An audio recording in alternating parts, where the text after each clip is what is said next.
यदा बहिर्मुखायूयं भविष्यथ कथञ्चन तदा कालप्रवाहस्था देहचित्तादयोऽप्युतः सर्वथा भक्षयिष्यन्ति युष्मानिति मतिर्मम न लौकिकः प्रभु कृष्णो मनुते नैव लौकिकम् भावस्तत्राप्यस्मदीयः सर्वस्वश्चैहिकश्च सः परलोकश्च तेनायं सर्वभावेन सर्वथा सेव्यः स एव गोपीशो विधास्यत्यखिलं हिनः मयि चेदस्ति विश्वासः श्रीगोपीजनवल्लभे तदा कृतार्था यूयं हि शोचनीयं न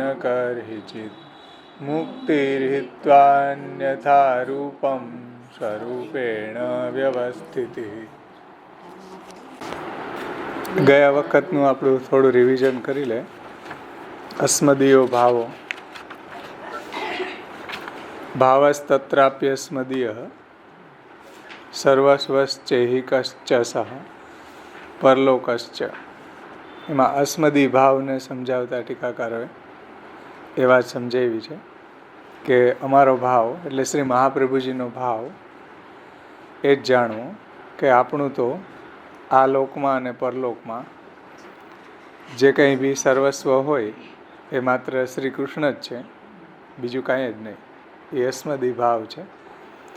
એમાં ટીકાકારોએ સમજાવ્યું આપણને કે ભજન કરતા છે એ જ્યારે નિજ ભજની સ્વરૂપના ભાવથી ભજન કરે ત્યારે એમાં પુષ્ટિ પુરુષોત્તમનો પ્રાદુર્ભાવ ત્યાં શ્રી મહાપ્રભુજીની કાનીથી થાય છે.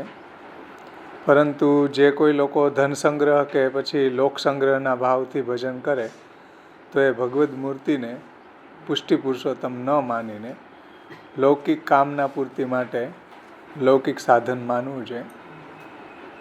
એટલે શ્રી મહાપ્રભુજી આજ્ઞા કરે છે કે શ્રી કૃષ્ણના ભજની સ્વરૂપને લૌકિક ભાવથી છોડાવવા સારા નથી. ભજની સ્વરૂપને પોતાનું સર્વસ્વ માનીને ભજવું જોઈએ. એ શ્રી મહાપ્રભુજીના ભાવથી ભજન કરવાનો પ્રકાર છે. એટલે પોતાના ઐહિક અને પારલૌકિક બધી જ ઈચ્છાઓનો પ્રમુખ વિષય પોતાના સૈવ્ય સ્વરૂપને જાણવો જોઈએ. પોતાના ઐહિક અને પારલૌકિક પ્રમુખ સ્વામી, સખા, સૂત, બંધુ, આત્મા, ધન પોતાના સૈવ્ય સ્વરૂપને જાણે, માને અને એવા જ ભાવથી એનું ભજન કરે. એનું નામ અસ્મદી ભાવ. અસ્મદી ભાવનો મતલબ કે આ લોક અને પરલોકમાં પ્રભુ જ મારું સાચું ધન છે, સર્વસ્વ છે એમ માની અને પોતાના સ્વામી, સખા, સૂત, બંધુ, આત્મા, ધન પોતાના સૈવ્ય સ્વરૂપને જાણે, માને અને એવી જ રીતના એને ભજે. એનું નામ અસ્મદી ભાવ છે. અન્યથા તો એ વિજાતી ભાવ છે. પછી એમાં એવી એક શંકા ઉઠાવી હતી કે ભાઈ વિવેક ધૈર્યાશ્રી ગ્રંથ વગેરેમાં દુઃખહાનો તથા પાપે ભયે કામાદ્ય પૂર્ણે ભક્તદ્રોહે ભક્તિ ભાવે ભક્તિશ્ચાતિ ક્રમે કૃતે અશક્ય એવા સુશક્ય એવા સર્વથા શરણમ હરિ. તો દુઃખ આવી પડે ત્યારે ભગવાનની શરણ ભાવના કરવી. પછી પાપને દૂર કરવામાં, કામના વગેરેની અપૂર્તિમાં. તો પછી આવી જે શરણાગતિ છે એ સકામ નહીં થઈ જાય, લોકાર્થી નહીં થઈ જાય. તો એના જવાબમાં ટીકાકારે એ વાત સમજાવી કે ઐહિક અને પારલૌકિક બધી જ રીતે પ્રભુનો જ આશ્રય કરવો જોઈએ. અને ઐહિક એ પારલોક એ પદનો અભિપ્રાય અહીંયા એવી રીતના સમજવો જોઈએ કે આલોક હોય કે પરલોક હોય, એટલે આલોક સંબંધી હોય કે પરલોક સંબંધી કોઈ પણ કાર્યથી, કોઈ પણ કાર્ય જીવથી અશક્ય છે કે પછી સુશક્ય હોય ત્યાં શ્રી કૃષ્ણનો જ આશ્રય રાખવો જોઈએ. એવું શ્રી મહાપ્રભુજીનું અહીંયા તાત્પર્ય છે. પણ જે લોકો દુઃખ આવી પડે ત્યારે જ શરણ ભાવના કરે અને દુઃખ ચાલ્યું જાય પછી શરણ ભાવના ન કરે તો એવી જે શરણાગતિ છે એ સકામ શરણાગતિ છે, એ લોકાર્થી શરણાગતિ છે.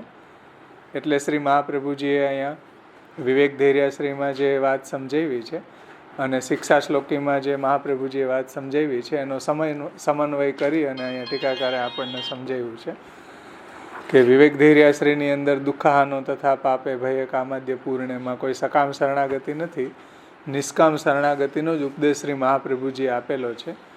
અને એ જ વાતને અહીંયા શિક્ષા શ્લોકીમાં લોકાર્થી ચેત ભજેત કૃષ્ણમ ન લૌકિક પ્રભુ કૃષ્ણો મનુતે નૈવ લૌકિકમ, એટલે આ બેયનો સમન્વય અહીંયા ટીકાકારોએ સમજાવ્યો છે કે ઐહિક અને પારલૌકિક બધી બાબતોમાં ભગવાનની શરણાગતિ રાખવી જોઈએ.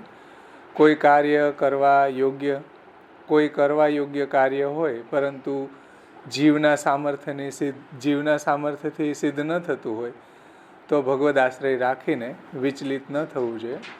અને પ્રભુએ આ કાર્ય મારા માટે અશક્ય બનાવ્યું હશે એમ માની અને આમાં કંઈક મારું પ્રભુએ હિત જ વિચાર્યું હશે એમ માની અને પ્રભુની શરણ ભાવના કરવી જોઈએ. અને જીવના સામર્થ્યથી જે કાર્ય શક્ય હોય તો પણ એમાં ખોટો અહંકાર ન કરવો જોઈએ, પરંતુ ભગવદ આશ્રયનો ભાવ રાખી અને એવું વિચારવું જોઈએ કે પ્રભુએ આ કાર્ય મારા દ્વારા શક્ય બનાવ્યું છે, તો અશક્ય એવા સુશક્ય એવા સર્વથા શરણમરી. જો બંને રીતે શરણ ભાવના હશે તો પછી આપણી જે શરણાગતિ છે એ સકામ નહીં કહેવાય.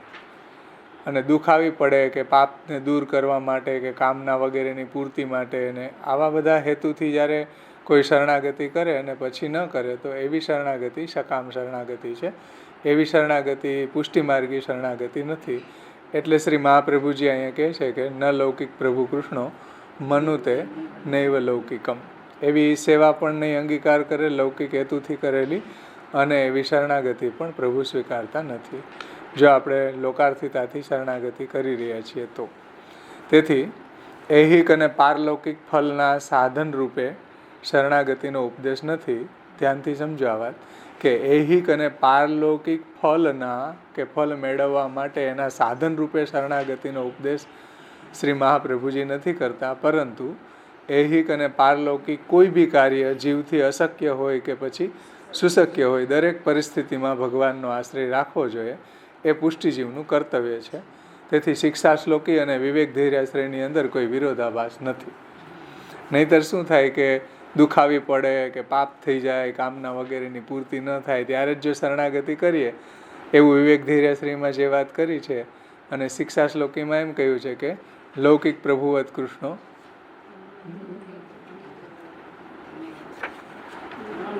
ન લૌકિક પ્રભુ કૃષ્ણો મનુતે નૈવ લૌકિકમ. તો આ બેયનો સમન્વય અહીંયા ટીકાકારે સમજાવ્યો છે. ત્યાર પછી તેનાયમ સર્વભાવેન સર્વથા સેવ્ય, એ સેન્ટેન્સને ટીકાકારે સમજાવ્યું છે કે આ પુષ્ટિમાર્ગ શ્રી મહાપ્રભુજીએ આપણા પુષ્ટિ ભાવનાત્મક પૂર્ણ પુરુષોત્તમને આલંબન બનાવીને પ્રવર્તિત કર્યો છે. તેથી પુષ્ટિ પુરુષોત્તમનું ભજન નિખિલ એટલે કે બધા જ પુષ્ટિ ભાવોથી જ કરવું જોઈએ. કારણ કે તેનાયમ સર્વભાવેન સર્વથા, એટલે સર્વભાવથી પ્રભુનું ભજન કરવું જોઈએ. કોઈ એક ભાવનું ફિક્સેશન આપણે ત્યાં નથી. એમ કોઈ બાલભાવથી જ ભજન હોય એવું નથી. સર્વભાવથી ભજન કરવું જોઈએ. બાલભાવ હોય, કિશોર ભાવ છે, સખ્ય ભાવ છે, વાત્સલ્ય ભાવ છે, માધુર્ય ભાવ છે, દાસ્ય ભાવ છે, આવા બધા ભાવોથી પ્રભુનું ભજન કરવું જોઈએ. કોઈ એક ભાવનું ફિક્સેશન આપણે ત્યાં નથી. પ્રભુ સામેથી પ્રમેય બલથી એવા ભાવનું દાન કરે તો એક એક્સેપ્શનલ અપવાદના રૂપમાં અલગ વાત છે. પણ જ્યાં સુધી પ્રભુ એવું દાન ન કરે ત્યાં સુધી શ્રી મહાપ્રભુજીની આવી આજ્ઞા છે કે સર્વદા સર્વભાવેન ભજનીયો વ્રજાધિપ સ્વસ્ય અયમેવ ધર્મો હિ નાન્ય ક્વાપી કદાચનમ. ભાઈ ચતુશ્લોકીમાં શ્રી મહાપ્રભુજીએ સ્વસ્ય અયમેવ ધર્મો હિ નાન્ય ક્વાપી કદાચનમ એ વચનની વિવક્ષાને વિચારતા પુષ્ટિજીવોને કોઈ પણ દેશમાં અને કોઈ પણ કાલમાં વ્રજાધિપનું ભજન જ મુખ્ય સ્વધર્મ છે. બીજા બધા ધર્મો છે એ સ્વધર્મ નથી. ભગવાનનું ભજન જ સ્વધર્મ છે. ત્યાર પછી એવી એક શંકા ઉઠાવી હતી કે ભાઈ શ્રી મહાપ્રભુજીના પ્રાગટ્ય પહેલાં ઉદ્ધારની શું પ્રક્રિયા હતી, અને ઘણા લોકો એમ કહે છે કે આ માર્ગની સ્થિતિ 500 વર્ષ જ રહેશે, તો પછી 500 વર્ષ પછી ઉદ્ધારની શું પ્રક્રિયા છે? આવો અહીંયા પ્રશ્ન ઉઠાવેલો છે. આ શ્લોકના ટીકાની અંદર, કે શ્રી મહાપ્રભુજીના પ્રાગટ્ય પહેલાં ઉદ્ધારનો શું ક્રમ હતો એમ. કારણ કે દૈવી જીવો તો શ્રી મહાપ્રભુજીના પ્રાગટ્ય પહેલાં પણ હતા અને પછી પણ હશે, તો એની શું પ્રક્રિયા ઉદ્ધારની? એ કોન્ટેક્સમાં ટીકાકારે સમજાવે છે કે પ્રભુના મન, વચન અને સ્વરૂપથી પ્રગટ થયેલા જે પ્રવાહ માર્ગ, મર્યાદા માર્ગ અને પુષ્ટિ માર્ગ, એ સૃષ્ટિ લીલાના પ્રકાર હોવાથી જ્યાં સુધી સૃષ્ટિ રહે છે ત્યાં સુધી આ બધા માર્ગો પણ વિદ્યમાન છે, જીવો પણ વિદ્યમાન છે, સાધના પ્રણાલી પણ વિદ્યમાન છે, એના ફલ પણ વિદ્યમાન છે. એટલા માટે માર્ગની વિદ્યમાનતા તે માર્ગમાં રહેલા જીવની વિદ્યમાનતાનું પ્રમાણ જાણવું જોઈએ. કે ભાઈ માર્ગ જો વિદ્યમાન છે તો એમાં રહેલા જીવો પણ વિદ્યમાન હશે. એવી જ રીતના માર્ગ અને માર્ગસ્થ જીવોની વિદ્યમાનતાને તે માર્ગી સાધન અને ફલની પણ વિદ્યમાનતાનું અહીંયા પ્રમાણ થાય જ છે. એટલે શ્રી મહાપ્રભુજીના પહેલાં પણ પુષ્ટિ માર્ગ હતો, પુષ્ટિ જીવ હતા, પુષ્ટિ સાધના પ્રણાલી હતી, પુષ્ટિ ફલની વિલક્ષણ વિદ્યમાનતા સિદ્ધ જ થાય છે. તો પછી મહાપ્રભુજીની શું વિલક્ષણતા આમાં? આવી શંકા અહીંયા ઉઠાવી છે. તો શ્રી મહાપ્રભુજીના પ્રાગટ્યની વિશેષતા શું? એના જવાબમાં ટીકાકારોએ એ સમજાવ્યું છે કે માર્ગાદિ હતા પણ સંપ્રદાય ન હતો. પુષ્ટિ માર્ગ હતો પણ સંપ્રદાય ન હતો. તો માર્ગ અને સંપ્રદાયમાં શું ડિફરન્સ છે? કે માર્ગની અંદર ઉદ્ધારક ભગવાન છે અને સંપ્રદાય છે એની અંદર ઉદ્ધારતા આચાર્ય દ્વારા છે. ત્યારે ગયા વખતે ગલત શબ્દ વાપરી ગયો કે કોઈ સર્વિસ રોડ, એવો કોઈ સર્વિસ રોડનો અહીંયા પ્રકાર નથી. પણ માર્ગના અંદર પ્રભુ પ્રમેય બલથી ઉદ્ધાર કરે છે અને સંપ્રદાયની અંદર આચાર્ય દ્વારા, આચાર્યની વાણી દ્વારા ઉદ્ધાર થાય છે. એટલે આ વાતને અહીંયા ખાસ સમજવી જોઈએ કે માર્ગ હતો પણ સંપ્રદાય ન હતો. શ્રી મહાપ્રભુજીના પ્રાગટ્ય પહેલાં પુષ્ટિ ભક્તિ માર્ગ હતો કે જેની અંદર ભગવાન પ્રમેય બલથી ઉદ્ધાર કરતા હતા. જેમાં નરસિંહ મહેતા છે, મીરાબાઈ છે, હરિદાસ છે, આવા ઘણા બધા ભગવદીઓ થઈ ગયા, જયદેવજી છે. તો આવા બધા મોટા મોટા ભગવદીઓનો ઉદ્ધાર ભગવાને કરેલો જ છે. તો પુષ્ટિ ભક્તિ માર્ગ હતો. શ્રી મહાપ્રભુજીએ પણ આ વાતને પુષ્ટિ પ્રવાહ મર્યાદા ભેદ ગ્રંથમાં કહી છે કે ભક્તિ માર્ગસ્ય કથનાત પુષ્ટિરસ્થિતિ નિશ્ચય. જ્યાં જ્યાં બી આપણને ભક્તિ દેખાઈ રહી છે ત્યાં ભગવાનનો અનુગ્રહ બોલી રહ્યો છે. તો માર્ગ હતો પણ સંપ્રદાય ન હતો. અને માર્ગની અંદર કોઈ સાધનની અપેક્ષા ભગવાને રાખી નથી. એમ શિશુપાલનો ઉદ્ધાર કરી દીધો, પૂતનાનો કરી દીધો, એ માર્ગમાં ચાલે, સંપ્રદાયમાં ન ચાલે. સંપ્રદાયમાં તો ભક્તિથી જ ઉદ્ધાર થાય. શ્રી મહાપ્રભુજીએ જે રીતે આજ્ઞા કરી એ રીતે કોઈ જીવન જીવે તો એને ભગવાનની પ્રાપ્તિ થાય, નહીંતર ન થાય. એટલે સંપ્રદાયની કોઈ ડિસિપ્લિન હોય છે. માર્ગની અંદર પ્રભુ છે એ આ રીતે પ્રમેય બલથી ઉદ્ધાર કરે છે.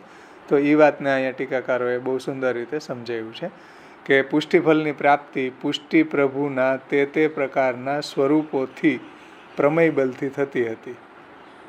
સમજો, પુષ્ટિ ભક્તિ માર્ગ જે છે એની અંદર ભગવાન પોતે બધાનો ઉદ્ધાર કરતા હતા પ્રમેય બલથી. તેથી એનો કોઈ પ્રમાણ અથવા તો કોઈ પણ પ્રકારનો સંપ્રદાય ન હતો. તેથી પુષ્ટિ માર્ગના પ્રમાણબલ અને સાંપ્રદાયિક પ્રકારને પ્રકટ કરવાનું અસાધારણ અલૌકિક વૈશિષ્ટ્ય શ્રી મહાપ્રભુજીનું જ છે. એટલે મહાપ્રભુજીએ આ રીતે સંપ્રદાય દ્વારા એ પુષ્ટિ ભક્તિ સંપ્રદાયને પ્રવર્તિત કરી અને દૈવી જીવોનો ઉદ્ધાર કર્યો છે. તો આવું અલૌકિક જે મહાત્મય છે, વૈલક્ષણ્યતા છે, એ શ્રી મહાપ્રભુજીની છે. તેથી સાધારણ પુષ્ટિ માર્ગમાં પુષ્ટિ પ્રભુને શ્રી મહાપ્રભુજીના હૃદયના ભાવાનુસારી ભાવાત્મક હોવું આવશ્યક નથી. આ વાતને આપણે ગયા વખતે વિસ્તારથી જોઈ હતી કે ભાઈ સાધારણ જે પુષ્ટિજીવો છે એનું જે સૈવ્ય સ્વરૂપ છે એ કોઈ મહાપ્રભુજીના ભાવોથી ભાવાત્મક હોવું એ જરૂરી નથી. તેથી શ્રી મહાપ્રભુજીના પ્રાગટ્યથી પહેલાં પુષ્ટિજીવ પ્રહલાદજીને માટે પુષ્ટિ પ્રભુ નૃસિંહ રૂપથી સ્તંભમાંથી પ્રગટ્યા. એવી જ રીતના બલિરાજાને માટે વામન રૂપથી પ્રગટ્યા. સબરી, હનુમાન વગેરે ભક્તોને માટે શ્રી રામચંદ્ર રૂપથી પ્રગટ્યા.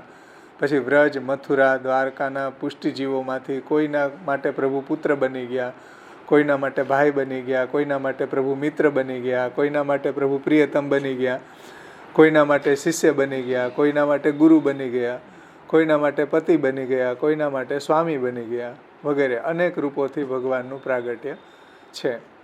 આમાંથી કોઈ એક ભાવથી પ્રભુને ભજવા એ પુષ્ટિના પ્રમેય બલના વિચારથી ઉત્તમ હોવા છતાં પણ શ્રી મહાપ્રભુજીના સંપ્રદાયમાં પુષ્ટિ પ્રભુ સર્વભાવાત્મક છે. ત્યાં જે ભક્તો હતા એને પ્રભુને રેલીસ કર્યા, એમાં પ્રભુને કોઈ એક ભાવથી રેલીસ કરી શક્યા. જેમ યશોદાજી હતા તો વાત્સલ્ય ભાવ હતો, ગોપ સખાને સખ્ય ભાવ હતો, પછી વ્રજ ભક્તોને માધુર્ય ભાવ હતો. કેટલા એવા ભક્તો હતા એને જે યશોદાજીની દાસીઓ હતા એને પ્રભુમાં એવો દાસ્ય ભાવ હતો. તો એને એક જ ભાવનું દાન થયું છે અને એક ભાવથી જ કૃષ્ણને એ રેલીસ કરી શક્યા છે. પણ શ્રી મહાપ્રભુજીના સંપ્રદાયની અંદર બધા ભાવથી આપણે પ્રભુને એન્જોય કરી શકીએ છીએ. સર્વભાવાત્મક મહાપ્રભુજીના પધરાવેલા ઠાકોરજી છે એ કેવા છે? સર્વભાવાત્મક છે. તો પ્રમાણ બલના વિચારથી મહાપ્રભુજીના ભાવાત્મક સ્વરૂપનું ભજન એટલે કે સેવા શ્રી મહાપ્રભુજીના ભાવની ભાવના અંતરમાં રાખીને જ ભજન કરવાથી શ્રી મહાપ્રભુજીના ભાવાત્મક પુષ્ટિ પ્રભુને પ્રકટ કરવાવાળું એ બને છે. તેથી એટલે જો અસ્મદી ભાવથી આપણે મહાપ્રભુજીની આજ્ઞા પ્રમાણે સેવા કરીએ તો મહાપ્રભુજીનું ભાવાત્મક સ્વરૂપ પુષ્ટિ પુરુષોત્તમ ત્યાં પ્રગટ થાય છે. એ વાત અહીંયા ટીકાકારે આપણને સમજાવી. તેથી અત્યારના આધુનિક સિદ્ધાંત દ્વેષી વ્યક્તિઓના દ્વારા ઘડાયેલા ભાવ યથા ગોવર્ધનધરના સ્વરૂપમાં સર્વોદ્ધારકતાના ભાવથી સેવા કરવી અને અન્ય બધા આચાર્ય વંશજ સેવ્ય સ્વરૂપની અંદર વૈષ્ણવોદ્ધારક ભાવથી સેવા કરવી, આ બધી બંડલ વાતો છે. આ બધી વાતો મહાપ્રભુજીના સિદ્ધાંતને અભિપ્રેત વાતો નથી કે શ્રીનાથજી છે એ સર્વોદ્ધારક છે અને મહારાજોના માથે બિરાજતા ઠાકોરજી છે એ ભક્તોદ્ધારક છે અને વૈષ્ણવના માથે બિરાજતા ઠાકોરજી છે એ કોઈ ગુરુ ભાવથી બિરાજે છે કે એના વોલ્ટેજ ઓછા છે. એવું ક્યાંય મહાપ્રભુજીના સિદ્ધાંતમાં આવતું નથી. સર્વોદ્ધારકનો અર્થ બહુ સુંદર વાર્તા પ્રસંગોની અંદર કરેલો છે કે સર્વોદ્ધારકનો મતલબ થાય કે બધાનો ઉદ્ધાર કરવાવાળા એવું નહીં, પણ જે સર્વસામાન્યને જે દ્રષ્ટિગોચર સ્વરૂપ થતું હોય એને સર્વોદ્ધારક સ્વરૂપ કહેવાય. આપણા ઘરની અંદર પણ આપણું સેવ્ય સ્વરૂપ છે એ કોઈને સાનુભાવ જણાવતું હોય, બીજા બધાને સર્વસામાન્યને એ સ્વરૂપના દર્શન થતા હોય તો એ સર્વોદ્ધારક એટલે સર્વસામાન્યને દ્રષ્ટિગોચર થતું સ્વરૂપ એને સર્વોદ્ધારક કહેવાય. અને ભક્તોદ્ધારક મતલબ સ્પેશિયલ ભક્તના માટે પ્રગટ થાય અને એની સાથે કોઈ લીલા કરે એ ભક્તોદ્ધારક કહેવાય. જેમ ફોર એક્ઝામ્પલ કે કુંભનદાસજી હતા તો કુંભનદાસજીના ખેતરમાં ઠાકોરજીનું દર્શન થતું, એના ખોળામાં બિરાજી જતા, તો એ સ્પેશિયલ ભક્ત માટે ઠાકોરજી પ્રગટા છે. પણ સર્વસામાન્યને જે શ્રીનાથજીના દર્શન થતા એ સર્વનો સર્વોદ્ધારક એટલે સર્વને દ્રષ્ટિગોચર થતું સ્વરૂપ એને સર્વોદ્ધારક કહેવાય. અને જે સ્પેશિયલ ભક્તના માટે પ્રગટ થઈને એની સાથે લીલા કરે એને ભક્તોદ્ધારક કહેવાય. એમ આપણા ઠાકોરજી પણ ઘરમાં 10 સભ્યો હોય તો બધાને દર્શન થતા હોય તો એ સર્વોદ્ધારક. પણ કોઈ એક વ્યક્તિ ઘરની અંદર ઠાકોરજીને એવો પ્રેમ કરતી હોય કે એની ભક્તિ એટલી સ્ટ્રોંગ હોય અને એને ઠાકોરજી સાનુભાવ જતાવતા હોય તો એ એનું ભક્તોદ્ધારક સ્વરૂપ છે. આ રીતે અર્થ ત્યાં કરેલો છે અને મોટા વિદ્વાન આચાર્યોએ પણ આવો જ અર્થ કર્યો છે સર્વોદ્ધારક અને ભક્તોદ્ધારકનો. સર્વોદ્ધારકનો મતલબ થાય સર્વને દ્રશ્યમાન સ્વરૂપ, એ સર્વોદ્ધારક. અને ભક્તોદ્ધારક એટલે સ્પેશિયલ ભક્તને સાનુભાવ જતાવવા માટે કોઈ ઠાકોરજી એને પ્રગટ થઈ અને દર્શન આપે એનું નામ ભક્તોદ્ધારક સ્વરૂપ. સર્વોદ્ધારકનો મતલબ બધાયના ઉદ્ધાર કરવા માટે છે એવું નથી, કારણ કે શ્રીનાથજીએ કોઈ એવો ઈજારો નથી રાખ્યો બધાયનો ઉદ્ધાર કરવાનો.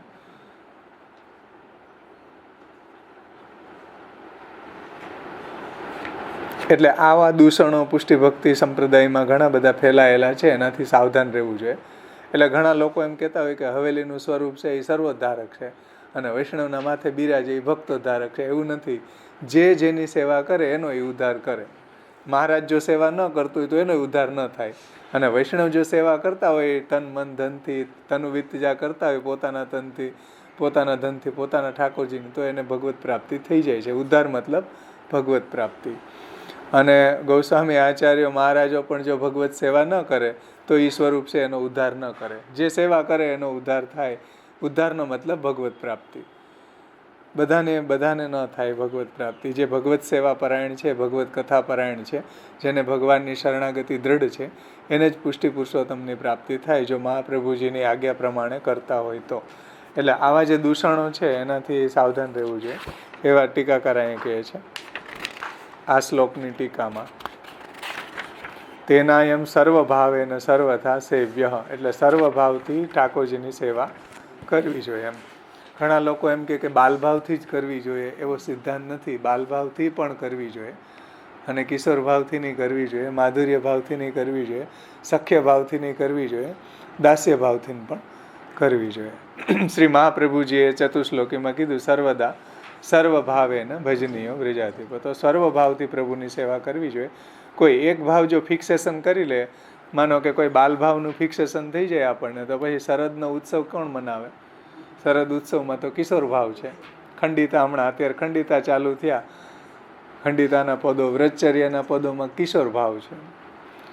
આવનીના પદોમાં ઠાકોરજી ગોપ સખાઓ સાથે ગાયો ચરાવતા પધારે તો ત્યાં સખ્ય ભાવ છે. પછી હિલગના પદો જુઓ તો માધુર્ય ભાવ છે, માધુર્ય ભાવથી ભરેલા છે. બ્રજભક્તો અને ઠાકોરજીનો સંવાદ.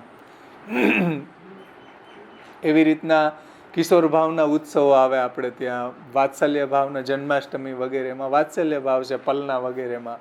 તો આવું કોઈ ફિક્સેશન નથી કે બાલભાવથી જ સેવા કરવી જોઈએ.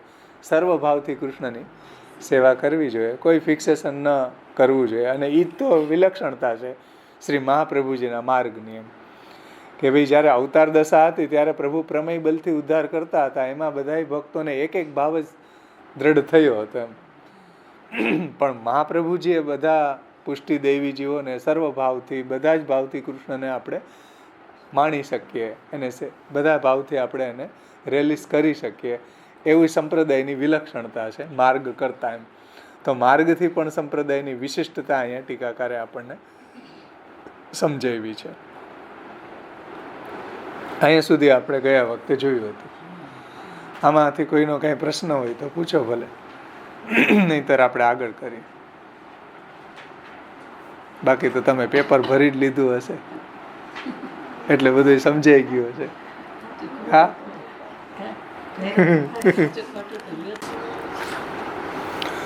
સેવ્ય સએવ ગોપીશો વિધાસ્યત્ય અખિલમ હિન, એટલો જ એ સંદર્ભ લેવાનો છે ને, ત્યાંથી જ બાકી છે.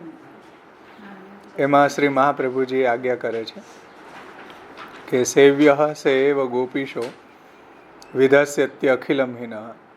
તે શ્રી ગોપીજન વલ્લભ આપણું બધું ઐહિક અને પારલૌકિક સાધન અને ફલ સ્વઈચ્છાથી સ્વતઃ સિદ્ધ કરશે એ નિશ્ચય છે. સેવ્ય સેવ ગોપીશો વિધાસ્યત્ય અખિલમ હિન. આપણું અખિલ ઐહિક અને પારલૌકિક જે કંઈ બી છે, સાધન ફલ બધું પ્રભુ સિદ્ધ કરશે. ભાવાર્થ સર્વભાવસો સેવ્ય શ્રી ગોપીજન વલ્લભ શ્રી કૃષ્ણ અપનો અખિલ, અખિલ યાની બધું જ, એહી કરું पारलौकिक हित सिद्ध करेंगे. दूसरों को काल कर्म स्वभाव विभूति की साधकता की मति રાખની નહીં, ન બાધકતા की ભીતિ રાખની. એટલે ભગવાન જ આપણું સિદ્ધ કરશે, ભગવાન જ આપણો યોગ અને ક્ષેમ વહાવશે.